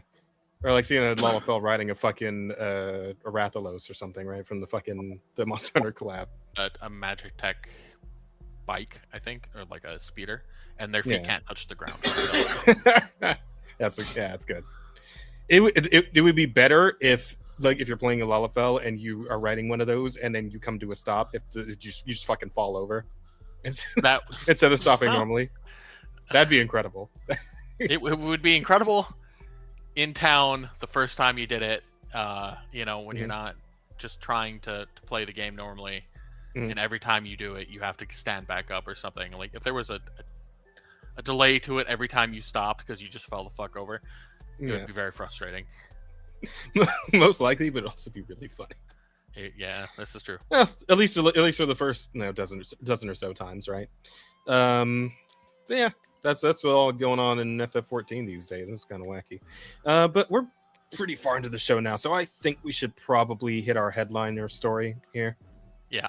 What do you guys think? Yeah, we're gonna have to. We gotta talk about it eventually. Now is probably a good time to get into it a little bit. I will Okay. say I did post a link to all the names for said. Oh yeah, we could take a look at that if you real wanna quick take a look before at we. these. You don't have to, but let's see. No, I'm curious. Let's read off a couple of them. So we got Tyroyal Smoochie Wallace. I'm sorry, but The second one. yep. we got. And you have Keen Peel saying these all we got- straight faced. we got. Well, I mean, they're comedians, right? So it's keeping a straight face while they do this shit. Like they're trained for that. But like, holy fuck, we got Goulius Boozler. Julius Boozler. Who the fuck? His name's Julius Boozler. We got Vagonius Thicket Oh. Swabe, Yeah. Cosgrove Shumway, Cartoons plural. Really?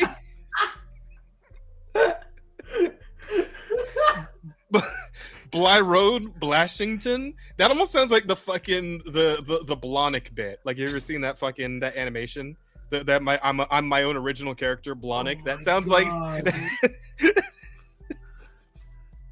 Bro, there's no way you can name Murgatroyd it. Murgatroyd Skittle. okay, that's from the Jetsons. Yeah, Mhm. like actually. Heavens to Murgatroyd. Yeah, it's something. Oh, that they would say a lot. I do remember that, the Heavens to Murgatroyd bit, but like, that's good. Bro. Bismo Funyuns. Bismo Funyuns. Isn't Funyuns like a fucking like It's a food. It's a chip. yeah, it's food, Yeah, right? yeah. It's these little like sour cream and onion ring things. Onion rings, crispy onion Yeah, rings. right on. Crispy onion rings, whatever. And then Decatholak Mango. God. Okay.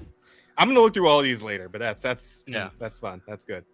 Okay, but yeah, let's I get like into the our. videos for you later too.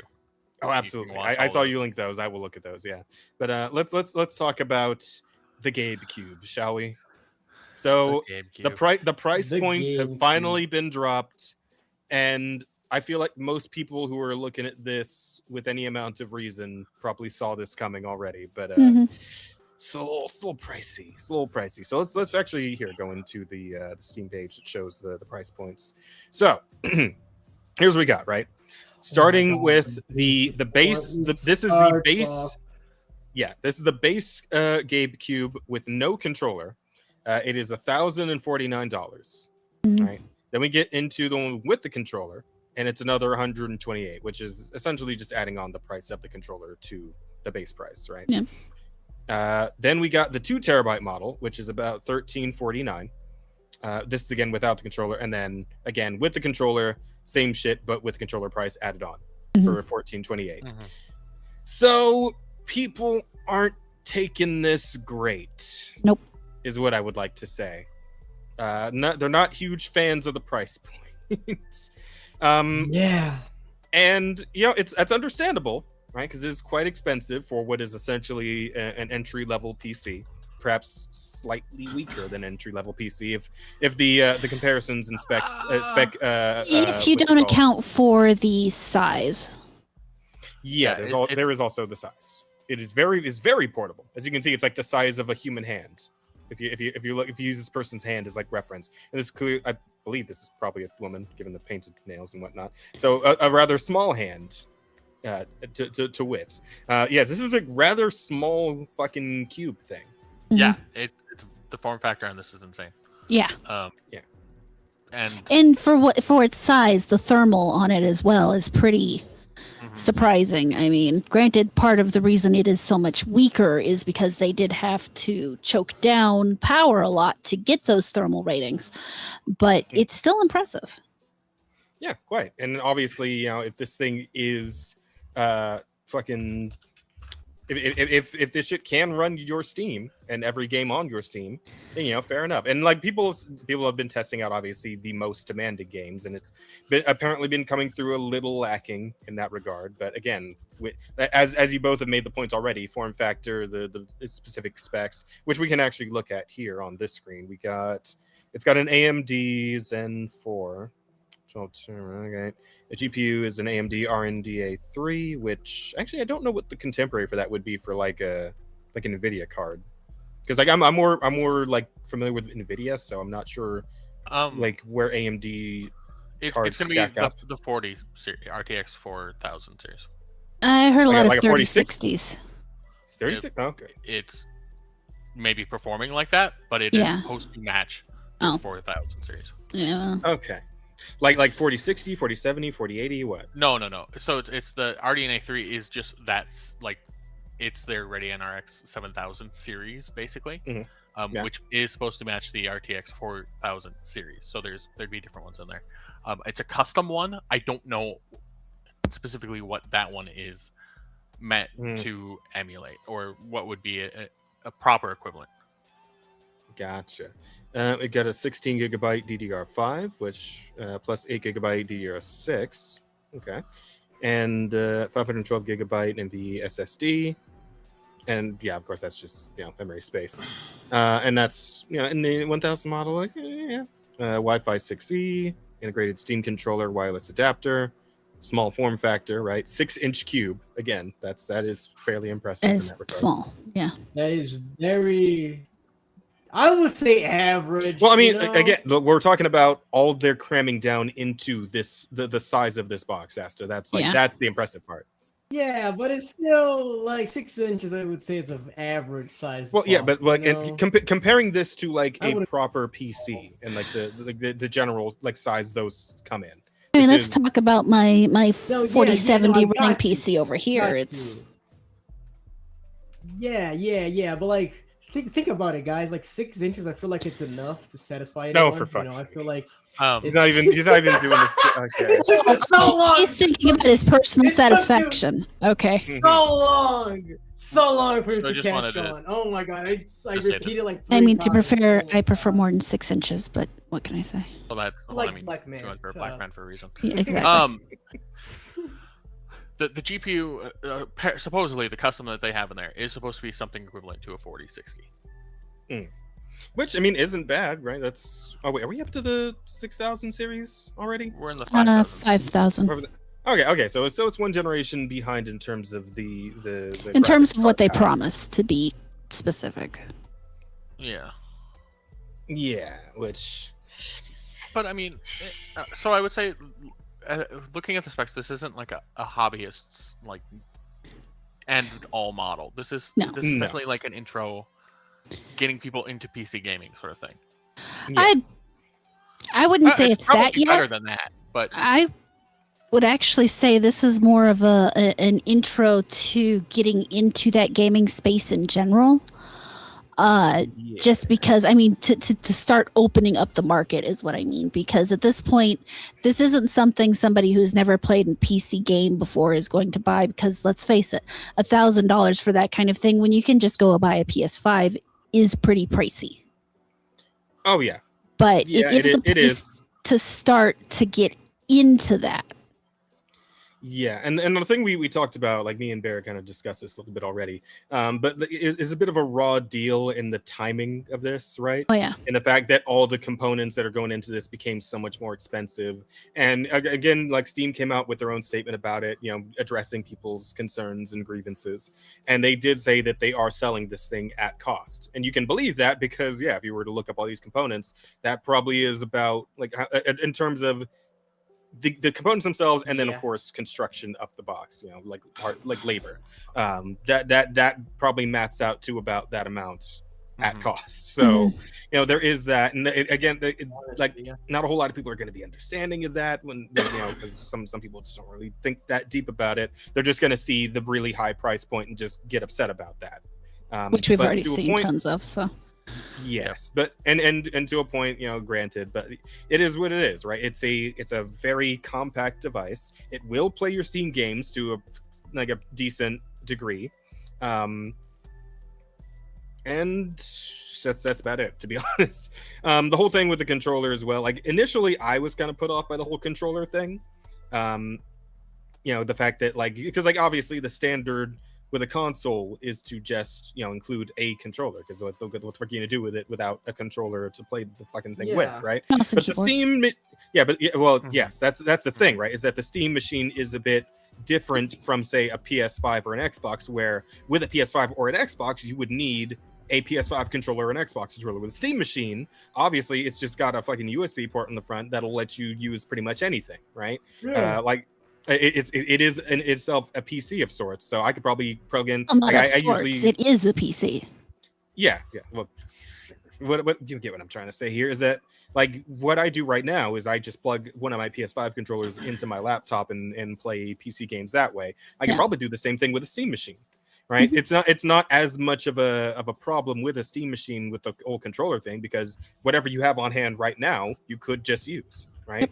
And it is actually more of a consumer friendly thing, because they're giving you the option to just buy the thing without a controller, instead of only having a controller as the only option with it, to be like a more standard sort of console-y sort of thing that they're trying to do here. This console PC hybrid thing that they've gone for. And of course people have also now pointed out the fact that, again, the whole price point of the parts thing really came into play with the thing that happened with the what's it called, the handheld thing, the Steam Deck. Right? The price, essentially the same price increase that affected that also affected the Steam machine, right? So initially their plan for this thing would have been probably closer to like $750 for That's a base price, right? Yeah. And that a lot of people probably would have gone for that. But yeah, because of the exact timing of them getting it out, it's just that kind of fucked the whole thing, really. Well, yeah, and I think a lot of people that are bitching very loudly about this aren't looking at what the prices are to actually still make one of these things. They're thinking about when they made the computer a couple years back, and it was components would have come out to be about $750. It's like, well, that's why this is so overpriced. When you look at it now, and it's like, no, they were serious. This is about at cost. Well, and to top it off, a lot of them aren't factoring in the form factor too. Yeah, so they're also not factoring that in. I've seen some people come out with like, well, I made this build and this is better, and it's like, yeah, but look, you're using a lot of like very obscure brands for a lot of these things, and I'm pretty sure that's actually just a bomb. You have made a bomb. Well, I mean, out of sheer curiosity, I went ahead and looked up the price for 16 megabytes of the same type of DDR5 RAM, and the lowest price I could find was $160. And that's, you're talking bargain basement kind of RAM at that point, and I doubt that's the kind of RAM they chose to use. Yeah. So, I mean, you automatically, whatever price they were going to sell it at, you automatically add at least double whatever their initial RAM estimates were. Yeah, absolutely. And then you also have to take in fact, like, say, the whole thing, like, as far as price points go, like, people have been like, oh, just get a PS5, just get an Xbox or whatever. But it's like, you also have to keep in mind that those have additional costs associated with them. Specifically, like, PS5 has PlayStation, the PlayStation Network, PSN, that you need to actually play online with other people, right? And Xbox has the equivalent with the fucking, what do they call it? The Game Pass or Xbox Live or whatever it is. Xbox Live, yeah, I think that's the one that is associated with the ability to play online. Whereas this thing is just like, you know, Steam itself, where it's like whatever you're paying your actual internet provider for your home that you live in, that's it. You know, there's not really an additional cost here. Plus, there's like the fact that like PS5 and Xbox don't have access to Steam, and Steam has fucking ridiculous sales like every like 4 times a year, and even outside of that, there's all kinds of other sales on, you know, a bunch, a massive, an incredible library of games. Yeah, there's always some kind of sale going on. Yeah, so in terms of actual like value proposition, the Steam machine does have that over actual consoles. Well, not only that. Also, on top of that, if you already have Steam games, that's already You potentially have a huge game library. That this is just giving you easier access to. The other thing is that really makes it unfair to position this against consoles is that it's not a console. It is still, at the end of it, it's just a fucking PC. It's a computer. If you don't like your game shit, you can still like download an Epic Epic launcher, play games from Epic, play games from GOG, browse the internet, etc. Set up an emulator on it. Like it's quite a bit. You can use it to do nothing but watch YouTube videos. You can basically do whatever the fuck you want with it. You can download Windows and use that. I don't know why you would, but you can. Someone will, and it hurts me in the soul knowing that. I know. Because I'm sitting here waiting, like I'm excited for when they open SteamOS up. Yeah, and that was another big thing, right? That was a big part of their like response to the upset people. It's like, you know what, guys, we're literally doing the best we can given the circumstances. But if you don't like it, you can make your own Steam machine. We're working on the OS. We're going to make it like compatible with NVIDIA GPUs as well. And you know what? At that point, you guys can do whatever you feel like is going to be your better option, and we'll still have our OS waiting there for you, right? So it's like, shit. At that point, what else can you say? What else can you do? You can continue to whine like a little bitch, and that people will absolutely whine like a little bitch. But I think Steam doesn't really have to care. No, they don't. About the yes. I think that this will still hit a market. Like there will be a market for this. I mean, I'd still like to buy one, so I would as well. I can't right now, but I would. It again, just looking at it, at least as far as like the graphics setup and so that's better than what I'm running right now. If for no other reason, I'd want to take that. I mean, I would like it to set it up downstairs because it's something I think my mother could easily use. Yeah, that's fair. Yeah, and that's another big thing, right? Like, there's just going to be the people who, like, because a lot of the huffing and puffing is coming from people who are hobbyists who do build their own PCs and all that shit. But this is a very easily accessible pre-build, right? And there's going to be that's a value add of sorts to some people who are going to be like, I don't want to go through all the hoops and figure out how parts work and how to put them all together and all that shit, right? I don't want to worry that my motherboard's not compatible with my RAM or whatever. Et cetera. So, but the Steam machine just works, so you just buy that and give it, and you're essentially paying to bypass all the headache. Yep. And then really that's where that form factor comes into being just massive. Like, you're not bringing your tower down to, let your Mima play on the TV. That sounded a lot worse than I said. My mother, but okay. I know your mother. But that's why it sounded wrong. Mama Rada is awesome. I don't mean to be insulting her. You, on the other hand, but no, not much. But like this 6-inch, I mean, that really is. It's something you could set up on your TV entertainment stand or something, or near your television, whatever it may have you. And it's innocuous. It's out of the way. It doesn't take up much space. It keeps cool, even though it's basically just this little small black box. It's kind of awesome for what it is. But yeah, it's not replacing your PC. Yeah, no. But I never expected it to. Yeah. But if you're someone who doesn't have a PC, it is an okay spot to get into it too. Yeah. I mean, Yeah. but you can do it from somewhere you feel more comfortable. Say you're not somebody who has an office set up at home. You're more likely to want to set something like this up on your TV. Who wants to take the giant box I sit over here and set it up downstairs in my living room? I certainly fucking don't. Yeah. Whereas this thing, you just like you could palm this pretty much and just like I don't know if it's gonna have like a handle or some shit like an actual GameCube. That they might get like copyrighted by Nintendo if they try to put a handle on the damn thing. But I have a goddamn like, place set up or picked out for it already. So but yeah, like it's it's only 6 extremely inches. Why easy would to you use even as need a opposed handle? to as opposed to like a fucking PS5, which is a massive fucking chonker of a device. Like this thing's fucking Yeah. huge. And same with whatever the like Xbox Series X. Yeah. Probably same deal, right? But this thing's tiny. It's Yeah. very small. The fact you can one hand this is wild, considering what it is capable of. I mean, I It is- couldn't, it is- but it's like my decent husband could. specs. Well, oh yeah. So yeah, I mean, lot said about it, but like for the cooler heads prevailing and the people who are more reasonable, like, yeah, I think everyone understands where Steam is coming from with this thing. Yeah, no, Yeah. Palming the absolutely. GameCube. Well, that makes it sound weird, Bear. Shh, no, let it be. Yeah, okay, let it rock, let it sizzle. Yeah, exactly. All right. Yeah.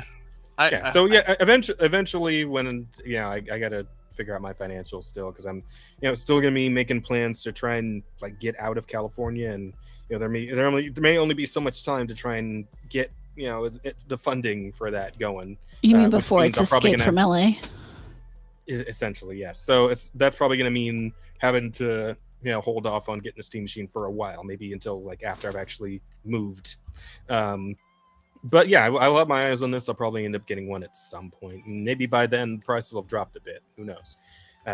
Probably not. It'll probably get more expensive. But one can hope. Wishful thinking. Yeah, like prices of these kind of stuff always like go up and down, and now with the fall of AI, maybe Maybe.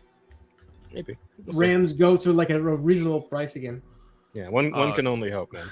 Do we have this story of where it's Valve talking about them negotiating with RAM people, and it's like, yeah, if we say no this time, then they never talk to us again. We don't really get to choose prices.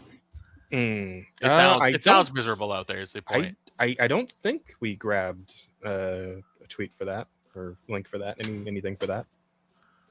Oh, But I mean, I believe it. I believe that if that's how it went down. I believe that's how it went down. So I mean, in my but yeah. perfect world, what happens is this sells, and Gabe looks at it and thinks, maybe I need to get into the RAM making business. And Man, if starts only. making Holy shit. RAM just for Steam users. Here, I'll throw this into topics. This is what I was talking about. Yeah, let's see what you're talking about. Oh, shut up! Don't do that to me. We don't have any Canadians here. Shut up. I got it. Oh wait, hang on. Fuck. Wait, where did I put it? It's over here. Yes, it's over here. There are no Canadians in the Offensive Charm podcast.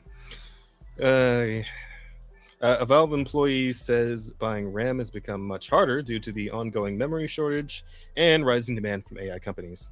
According to the employee, memory suppliers come to Valve once a month with a price and a set amount of RAM they can buy. Valve either accepts the deal or passes on it. If the company says no, suppliers usually don't come back with another offer. Look, there's no contracts. There's nothing. Those guys, they give us a price every month or something, and they say, you can buy that many, and it's yes or no.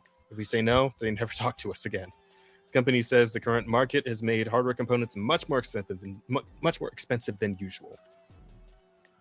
Yep. I believe him. It sounds fucking dystopian. It does, but like when you see just how bad it can get in other places, I do have a similar story I wanted to touch on real quick, just because the actual price point like boggled my mind a little bit, right?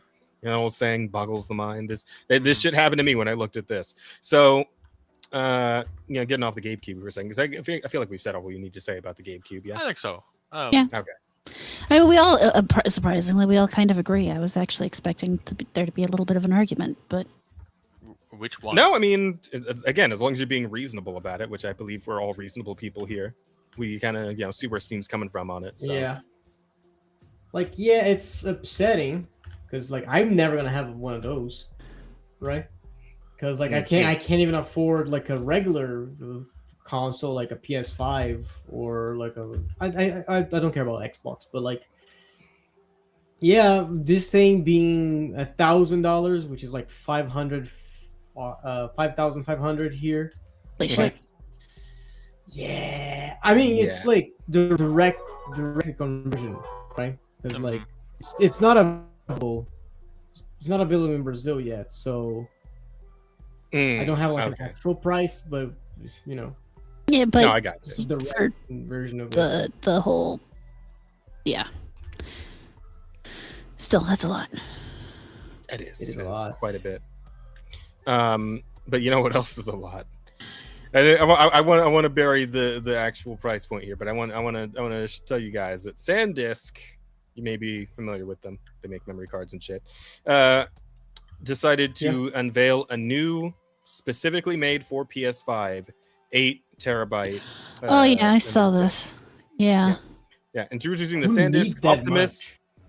I mean, I got a 4 TB in mine right now. 8 TB does feel a bit overkill, but I can tell you what, the 4 TB that I have in my PS5 right now was not even like half as much as what they're charging for this thing. We'll get to that in a second though. The GX Pro 850p NVMe SSD, the officially licensed drive for the PS5 and PlayStation 5 Pro consoles. Play and store more titles with worry-free installation, up to 8 TB of storage. Now, would anybody like to? Well, Roddy, you already know, but Yeah, I won't guess. Bear, Asta, would you like to guess how much this costs? 1,200. I'm hoping it's still in the 3-digit range. Eh. I don't want to guess anymore. I'm just depressed. Okay.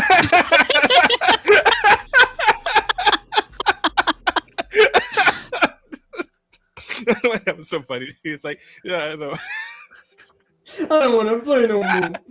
All right, so here we I go. like this game. The actual price Holy point. fuck!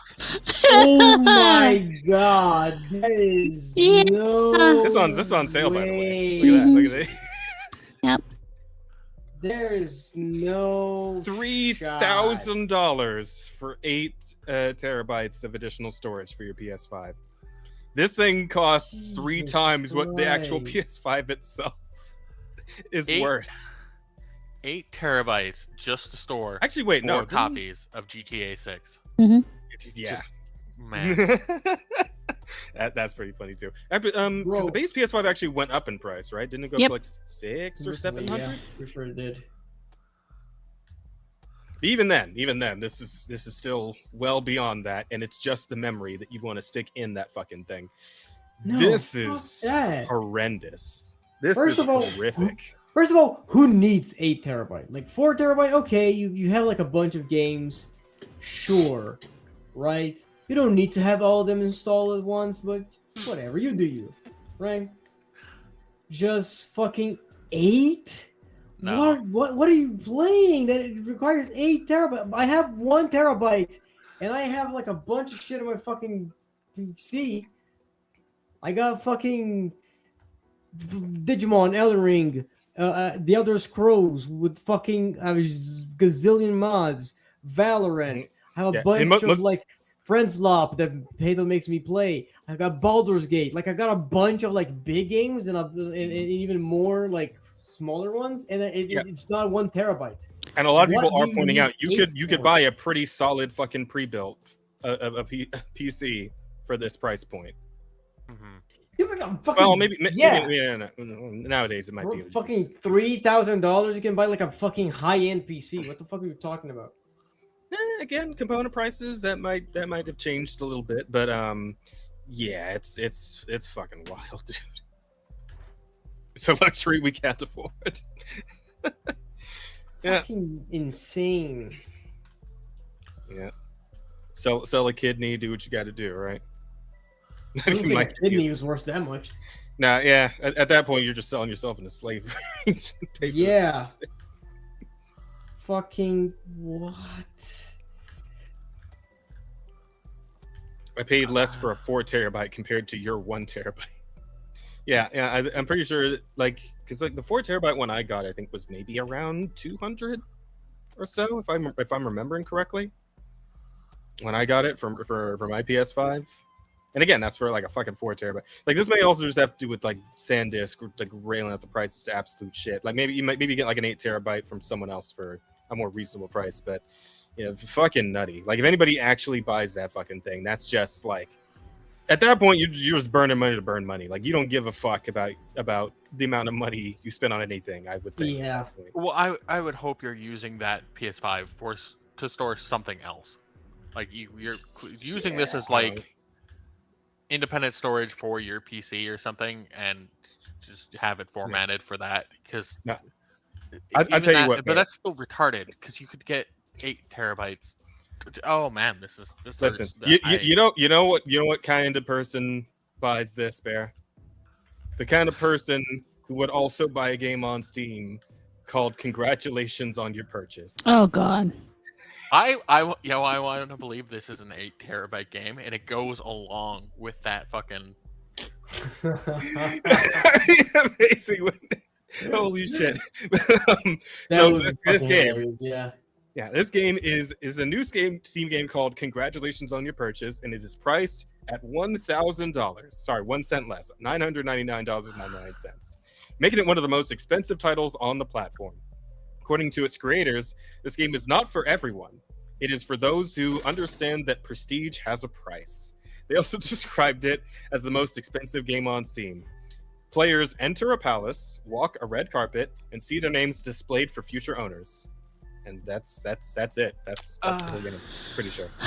Of course. I don't think that's right. Anyways, I as far as like being the most expensive game on Steam, I think if you include DLCs, there's a train simulator out there that's 4 digits. Yeah. Oh, yeah. But we're talking about fucking train simulator. Absolutely. But like as far as like just being a base game, I think that might be right. Oh yeah, for just a solo product game. like, yeah. Like I want. Can we hang on? I'm looking up on YouTube if we can find. Presuming like there's a game involved. Yeah, I want to see if there's like a gameplay video we can look at. Who the No, fuck paid there will not be. $1,000 for this, dude? I listen because like this is the sort of shit that like somebody who is actually like a high tier content creator could do. I mean, yeah, and, like for the content, right? Like Asmund could do this shit for the content. Oh wait, hold on. Or fucking like Markiplier, like one of those guys. Like if they like played this game, they would make that money back on it. Oh, hang on. This might be it right here. Oh wait, hang on. I just thought about it. We could also just look it up on Steam. There's probably like a gameplay video thing, maybe. But I'm not sure how I would share that to the audience is the thing. So you know what? Steam. If I try that. No. All I'm seeing is like YouTube shorts of this. Let me try this. Well, most people are too fucking broke to buy it.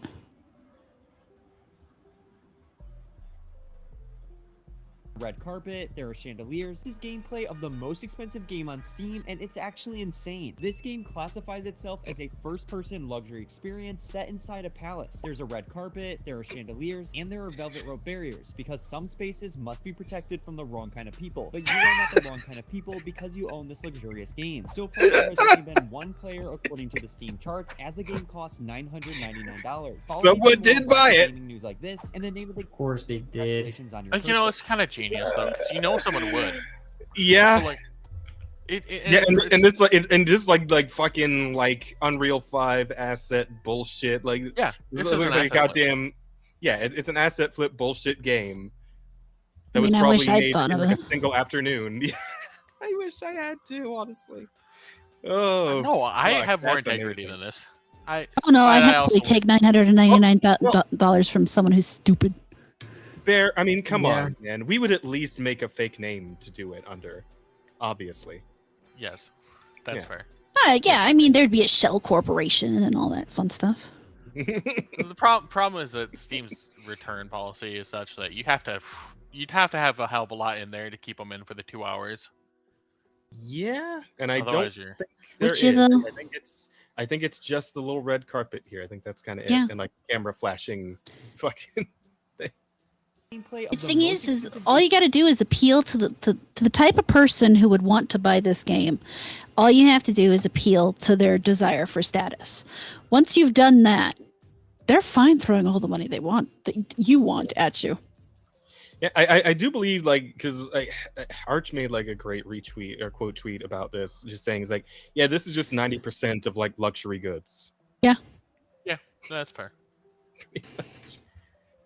It's just spending more money to say you spent more money on it, right? Yep. That's pretty much it. That's the whole point. But it is wacky. It's certainly a wacky thing that this exists and that someone actually went ahead and spent money on it. But yeah, that's the world we live in. People. All I can this whole say thing about it, right? is About if I fools and their know money. somebody who has that game in their game library, I immediately lose all respect for them. So And I don't think anyone. We're no longer friends. I Fuck don't, you. I don't make friends with the sort of people that would have that game.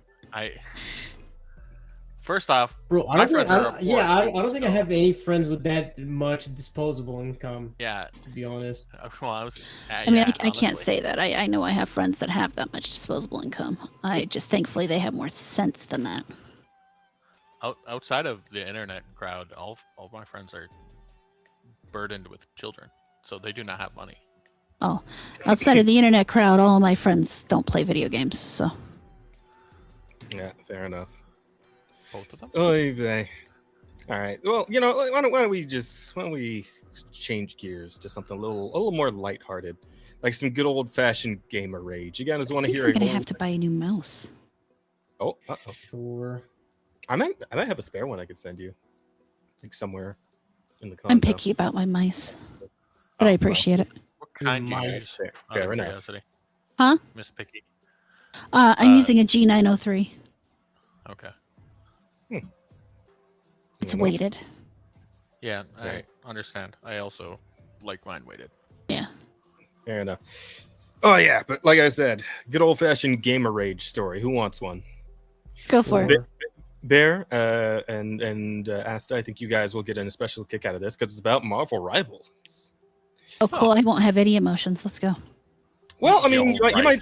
you might still sort of get this because it's a bit of a general thing, but a streamer who I was unaware of named Your Rage streamed for 14 hours straight, vowing that he would not end the stream until he hit Grandmaster in ranked Marvel Rivals. I did hear about this. 22 total losses, ended up hard stuck in Diamond 3 for those 14 hours, negative win-loss ratio, and at the end of all of it, he trashed his own setup. Yep. Just destroyed monitors, PC, all that shit. Just fucking annihilated it. Damn, what a pussy. Yeah. What a And the pussy, stream yeah. abruptly ended. I think I've got a better picture of the destroyed setup here. Hang on. I mean, Yep, here dude, we go. Look, fuck, man. That monitor looks expensive, too. Yeah, I look. Actually, I've what been is this frustrated. thing? I don't remember what is stand? this thing, right? and then he's like, "Your game is uninstalled, bro." Bro, you think they care? Hmm. You trashed your whole thing. Oh my god, there's more than one monitor that he trashed. She was like, bro, do you need a carry? On God, the lob, it's too bad. Oh my god.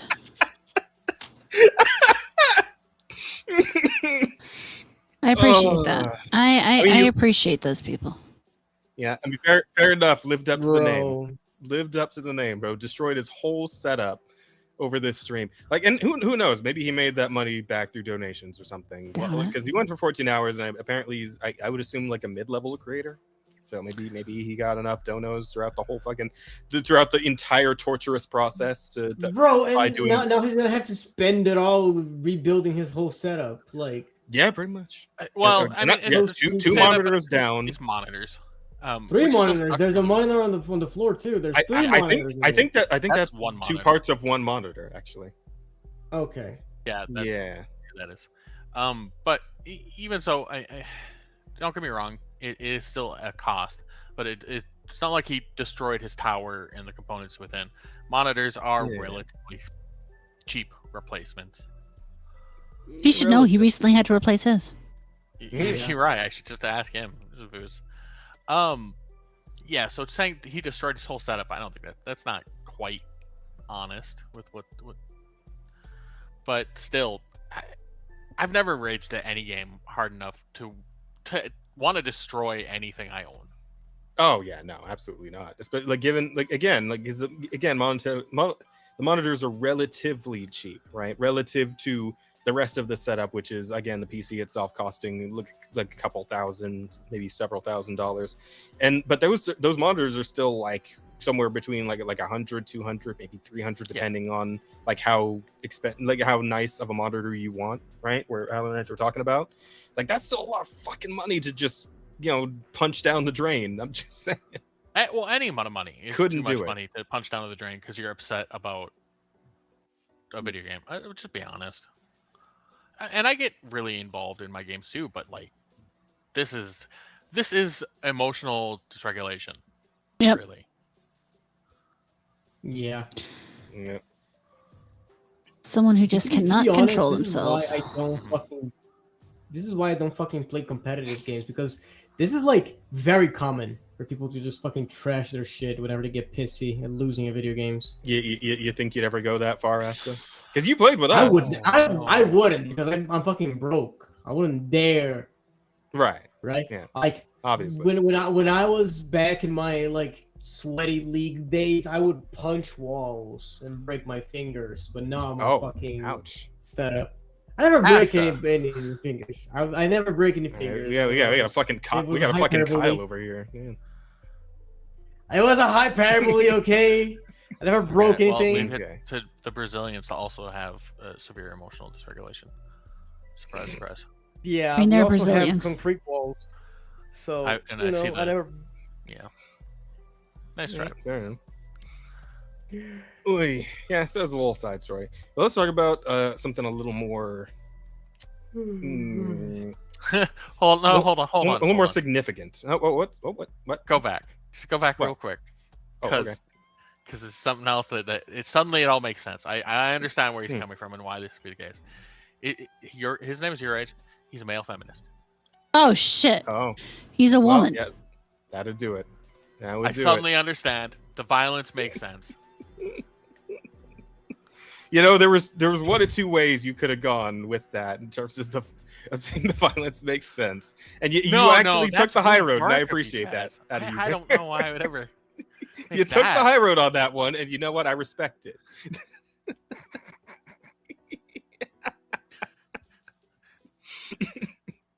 He named his monitor Anthony, and never mind. Yeah. Okay. Yeah. Can we now? Yeah, let's move on. Next one? Please. Okay. Please. So apparently the Stellar Blade shit is still going on, right? I know when the first trailer dropped during the big Summer Games Fest show, people were whinging and whining about Evie and how she looks on the younger side, younger than Eve, even though she still looks like an adult Korean woman, because that's just how they look. They look younger, and that whole deal, right? But apparently, those people were not willing to let it go at that, and they have fallen to bitch tactics. Some Stellar Blade fans have spotted that some users on Reset Era and other groups are reporting the game to payment companies like Visa and MasterCard. They want to boycott the game, especially after Shift Up will reveal more outfits and content for the game that they think the protagonist is too young. They started by banning discussion on the game altogether. Now users there claim to be reporting it regularly. Wasn't that actually proven to be a troll, I thought? Oh, was it? I thought so. Like, it was proven to be a troll, but you can't be sure that nobody's actually going to do it, kind of thing. Because I could have sworn I saw that. A petition to protect Stellar Blade Blood Rain's youthful character from sexualization. People are asking for maintain Eevee's current younger visual design, but ensure no revealing or highly suggestive outfits. Oh, no, this is a different thing. Okay. Oh, no. Different thing? Did you say this was reporting that to the payment processor? That's the yeah. main part of this. Well, okay, okay. I think it's like a related but technically different story. Okay. This one that Pirate quoted under it. Okay. I have a hard time believing that's not a troll. Yeah, well, apparently this only has like 28 signatures on the petition, so either it's a troll or just nobody gave a shit. Nobody gives a shit. and someone's crying about this right now. Could be either, really. I do Both. say, though, they couldn't pick up like a less silly looking screenshot for Eevee. It's Which one are you talking about? Like this The one down upper here, or one, this that one up here? This one? the main story one. Oh, okay. I mean, I don't know. Take it up with Pirate Nation, I guess. But honestly, I do believe. I mean, if it's been revealed that this was a troll, then so much the better, I suppose. That people aren't actually trying to do this shit. But I could believe that some people would try to do this. Oh, shit, yeah, that's the honestly. sad part. Yeah. Especially given like Visa and MasterCard's history with trying to censor shit like Yeah. this Everything. in the Yeah, first I mean, place. Yeah. It makes sense. It's all But it stuff do- that's but- happened before. Yeah, but it does end up setting a pretty dangerous precedent. Like this is not a weapon they should be wanting to actually use Nope. ever, because if it's ever got turned around back on them, which it definitely could at some point, well, they really wouldn't like the results, I don't think. Yeah, the people who do that kind of stuff don't have that kind of forethought. And a fair point.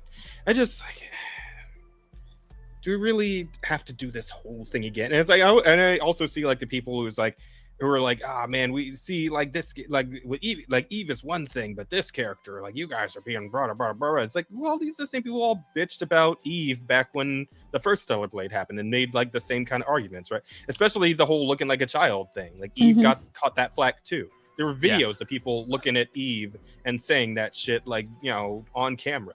Head Right? size of We have consent and so- bullshit. Yeah.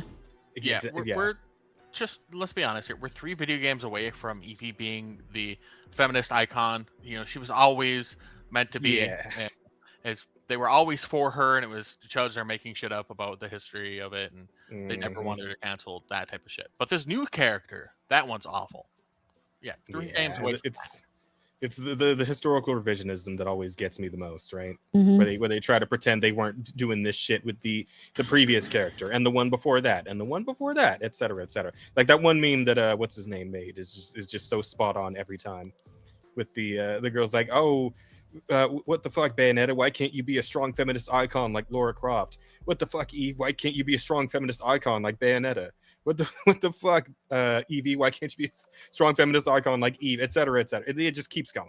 Time's a flat circle, et cetera. Mhm. But yeah, for their sake, I hope this actually does end up being a troll and they're not actually trying to pull this shit, because that's really not going to go well in the long run for them, for anybody, for any of us.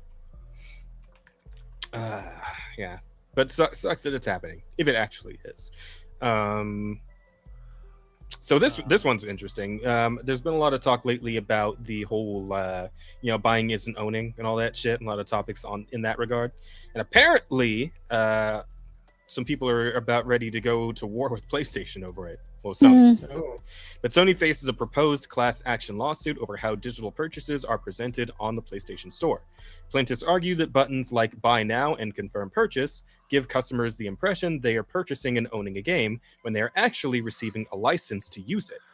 The case Can't is based on imagine the case is based on a California law that took effect in 2025, requiring companies to clearly inform customers when they are buying a license instead of owning a digital product. Sony's checkout page includes a notice stating that purchases are licensed under its software product license agreement, but the lawsuit claims the disclosure is too easy to overlook, which, yeah, obviously, nobody reads fucking EULAs ever. The complaint argues that labels such as buy now and confirm purchase can lead consumers to believe they're obtaining permanent ownership, which, I mean, technically speaking, they should be. So, fair point on that one. Yeah, this isn't going to go anywhere. We're at most Pro- it'll probably be not. buy license now and confirm license purchase, Mhm. and they'll be done with it. Yeah, That's and, it. yeah, but like, I do wonder if that would be enough to like start dissuading people from being willing to like purchase these, unless there was a confirmed guaranteed ownership of these products, right? Like, would it dissuade people away from like buying these if they know that they're just buying a license that could be taken away from them at any time for any reason? Everyone who would be dissuaded has Mhm. already been dissuaded, Yeah, it's a Yeah. fair point too. largely speaking. Maybe and not it's like entirely, but Yeah, it's like I can't even say anything in that regard because I purchase digital shit on PlayStation all the time. So well, you you're kind of in a position now where if you want to get new things, you have to. Yeah, I mean, I mean, they're- Getting physical media for a lot of games is nigh impossible. yeah. I mean, a lot of major titles still do physical copies of stuff, you know, either for like collector's editions or, you know, just so people can have them on a shelf your, or some your shit. big AAA stuff, but I'm Yeah, talking but like they're- your indie and your Yeah, AAA. stuff that I that can't only releases digitally. Yeah, Yeah. That's a fair point.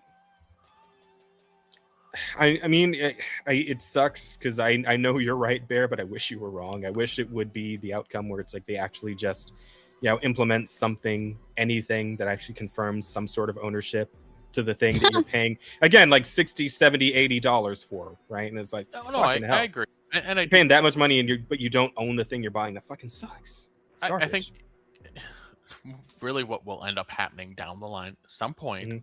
is someone who is already influential will have their shit taken from them with that, well, you only had a license excuse, and that they will champion the cause, and then we'll see something done. But until that happens, we're just going to get yoinked around.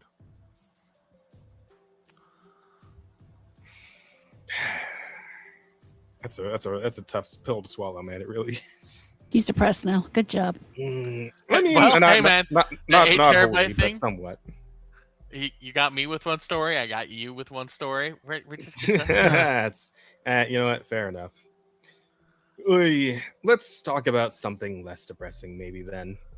Like, who wants to talk about the latest iteration of the Give Up Machine? That's less depressing, right? Oh Did man. you hear me? What'd you say? Depends on who we're putting in Yeah, it.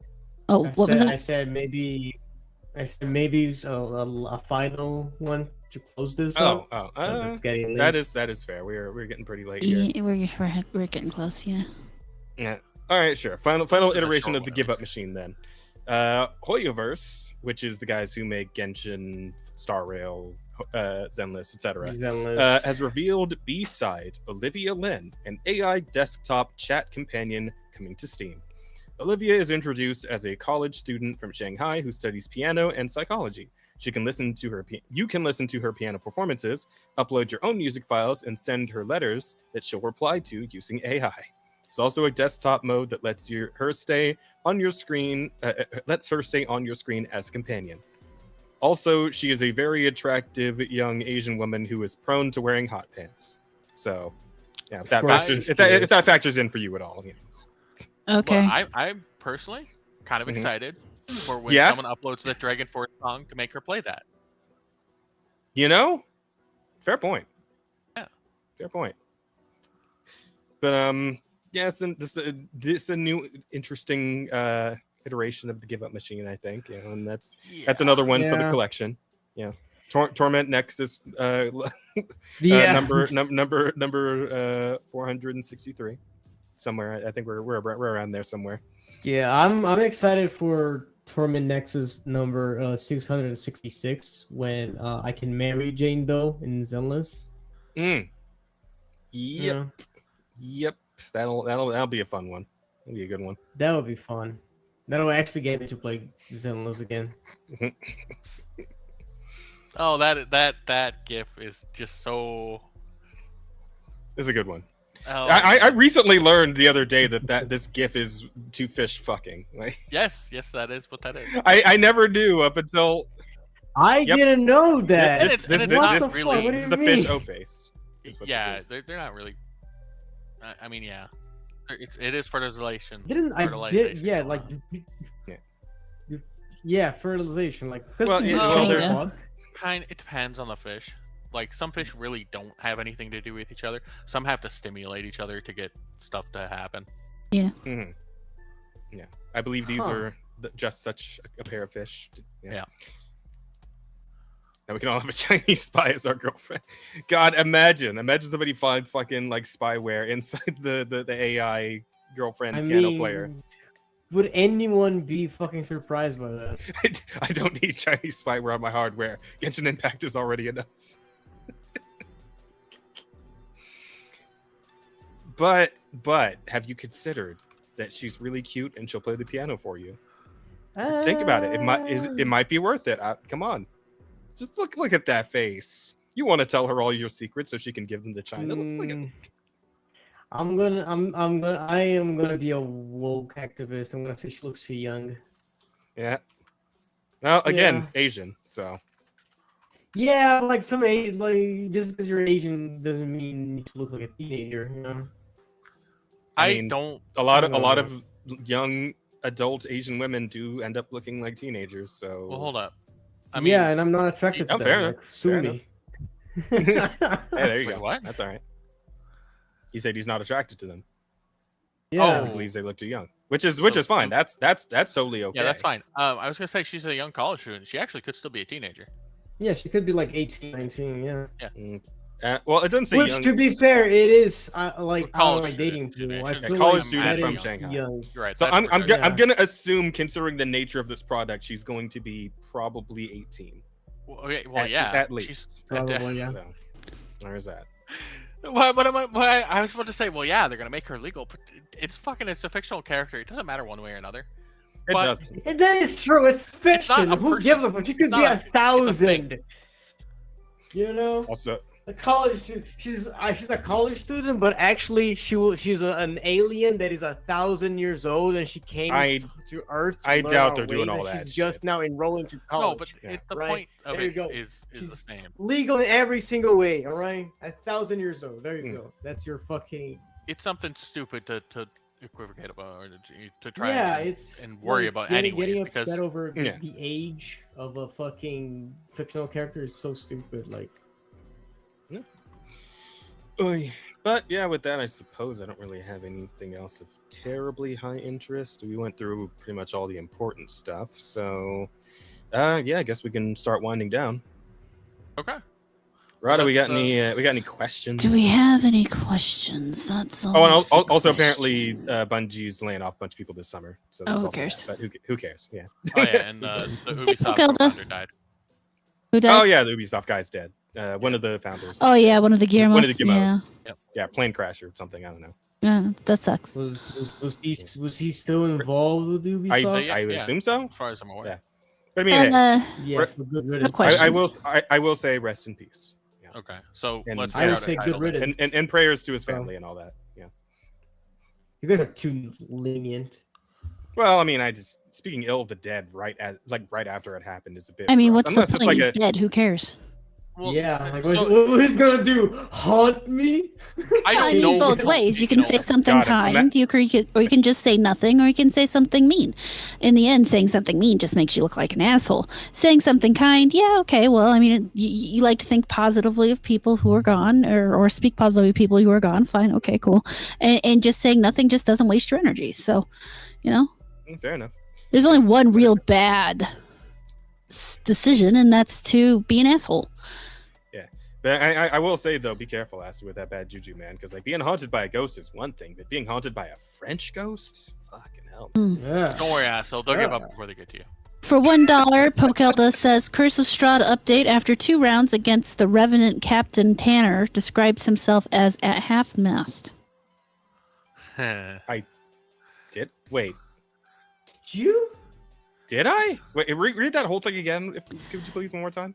After 2 rounds against the Revenant Captain, Tanner describes himself as at half mast. Oh, I think you were wounded. And that's why you said it. maybe, because I don't remember this at all. To be honest. It sounds like something. But I know we've said you plenty of might have out of pocket been half shit during that HP. campaign, though, for sure. Yeah, you might have been half HP and be like, guys, I'm only half mast here.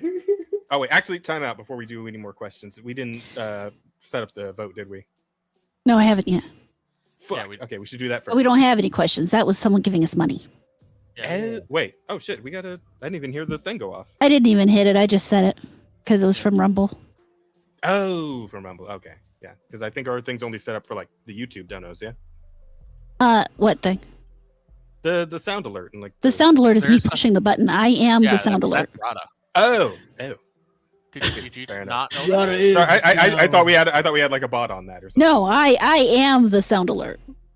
Rada's the bot. She's Bada. Thank you for your Oh service. God. Ammo Bada. Anyway, let's pick the fucking title. It makes horror Okay. that more appropriate. All right, so we got some good ones here. I think Yeah. we got charging the tragedy meter. We got how far would you go to get raked? We got Jazz the Black Plague. I'm taking got that one Chief- now, just letting you know. Yeah, Okay, that's we got Chief Marketing Officer of Reddit, which I think should also be in the running. We got Palming the Gabe Cube.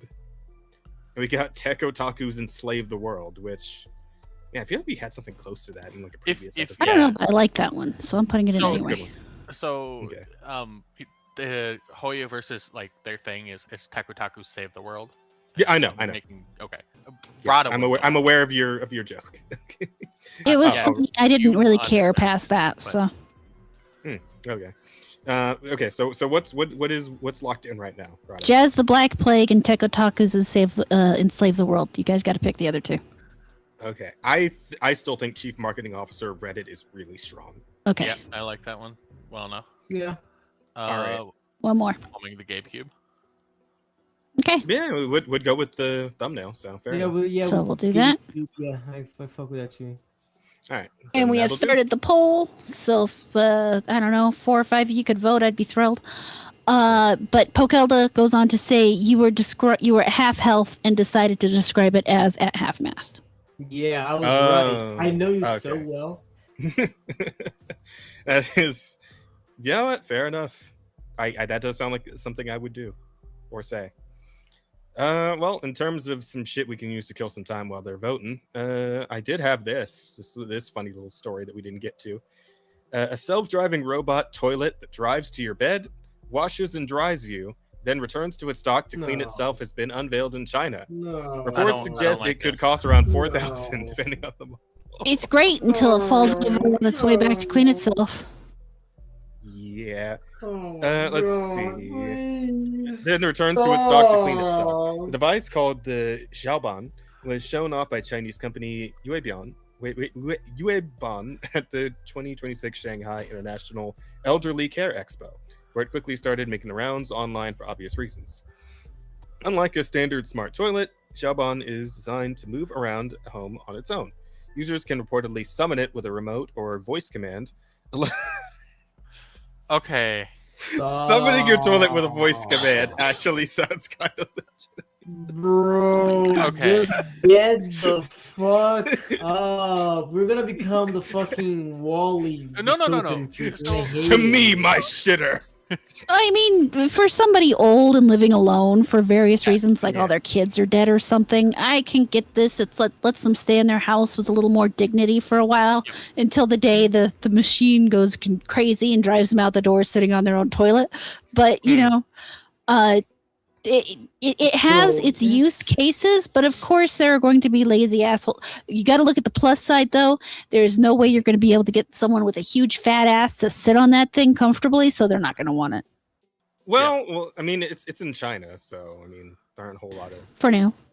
Yeah, for now. They'll come out with an American edition and it'll be the gamer toilet double XL. And, I mean, I Oh. already have a toilet seat that warms my butt while I'm going to the bathroom, so. That's pretty nice. Lazy Let's people. see.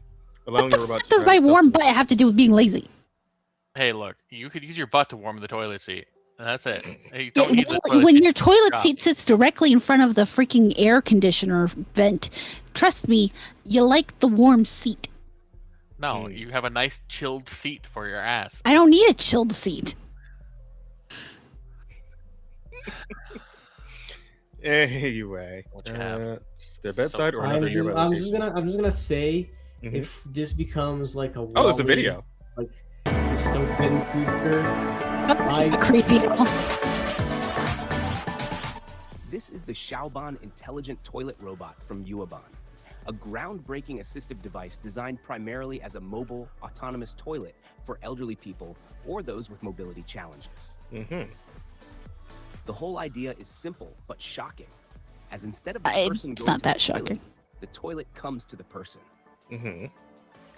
Now, the most common question flooding the internet about this video is whether you can actually poop in this thing, or if it is only meant for taking a No. quick leak. I mean, that makes sense. Yeah, I can see that being the question that, quote, floods the Yeah. internet, end quote.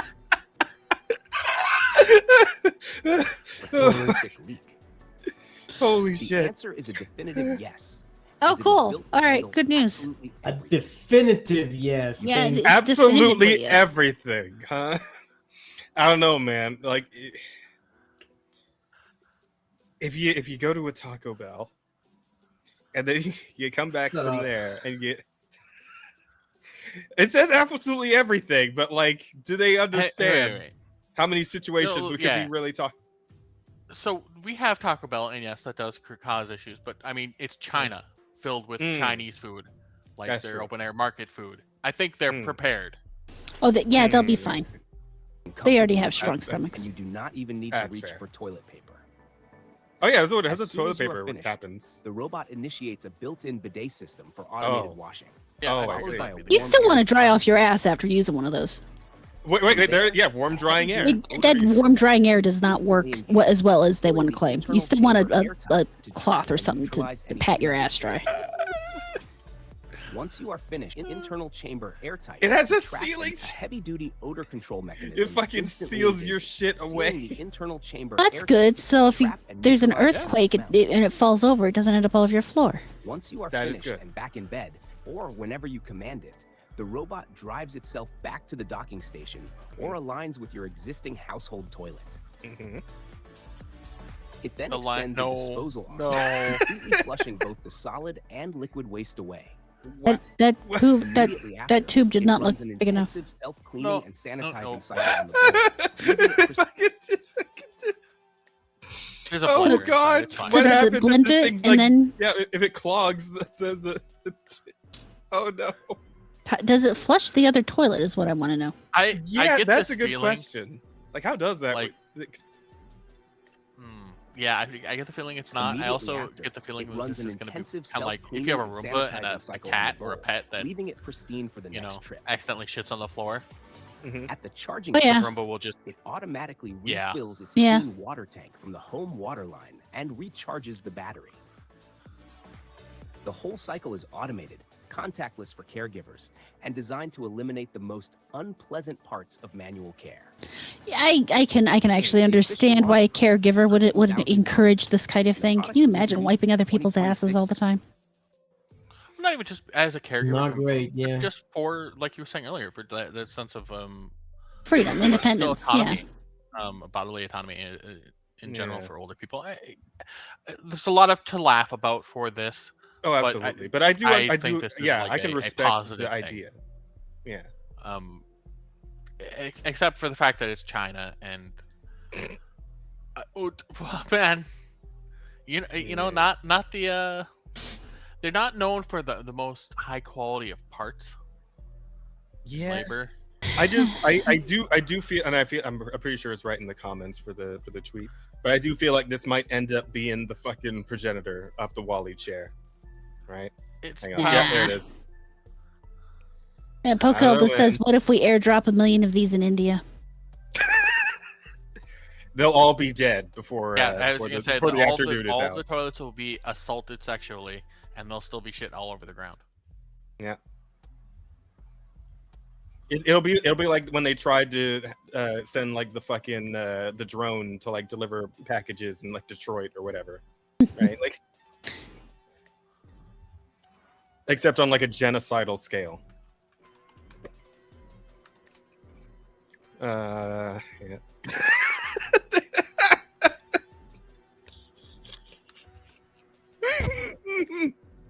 That's a low blow. That's fucked up. He's amused. You can tell. Yeah, that's so fun. Reddit and Discord mods are gonna love this. No, because Oh, the no. Reddit Discord mod would eventually have to stand up off of it, and Mm. Would they though? Oh, if this just becomes your new Oh, gaming man. chair? Oh no! Oh no. Oh no. Boy, God. Oh god, fuck.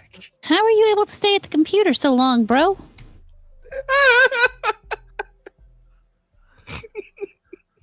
you know what? I thought the fucking gaming bottles were bad enough. You ask that question, and he just turns his head and fucking smiles at you like Jetstream Sam, right?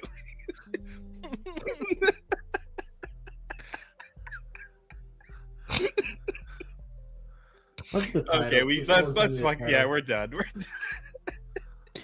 He's toasted. All right. Let's Oh, see wow. what won. The winner is Mhm. on a different tab. And it is Chief Marketing Officer of Reddit.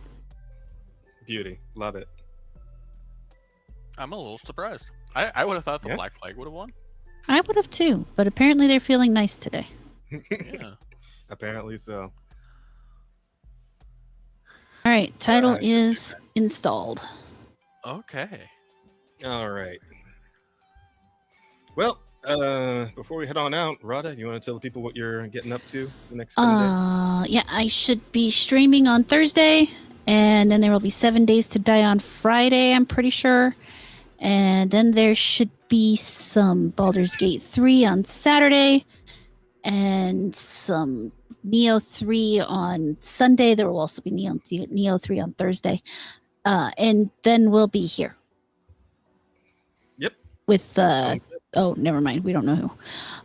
We'll figure Yeah, that out though. Figure that out. Yeah, as for yours truly, tomorrow, I mean, I have work, my first day of work, so wish me luck. with the new day. Yay! Yeah, good luck, man. Woohoo! The first Don't get official fired. day.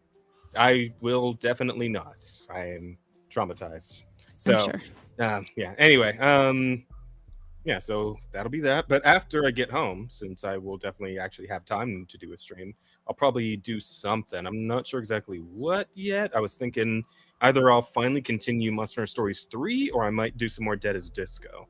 And then, of course, let's see, Wednesday, Friday, Saturday. I mean, Thursday, of course, we'll do Rivals. Friday, Saturday, I'll figure something out. Probably try to do something after work as well. And then Sunday, I'll have free as well. Sunday. Sorry. Yeah, I'm gonna have to really start figuring out what my stream schedule is going to be now that I'm like locked into a proper schedule again. And then Monday D&D over on Rose's channel, and back here on Tuesday night we'll be here again, same time, same place. The Offensive Charm podcast will return to talk about all the goings on between now and then, however many that could actually be. We'll see. Yeah, but in the meantime, in between time, you guys be sure to take care of yourselves. Get enough sleep. Make sure you're eating healthy, drinking lots of water, all that good shit. And we'll see you guys next time around. Until then, later. Bye. Yeah, Uh, Goodbye.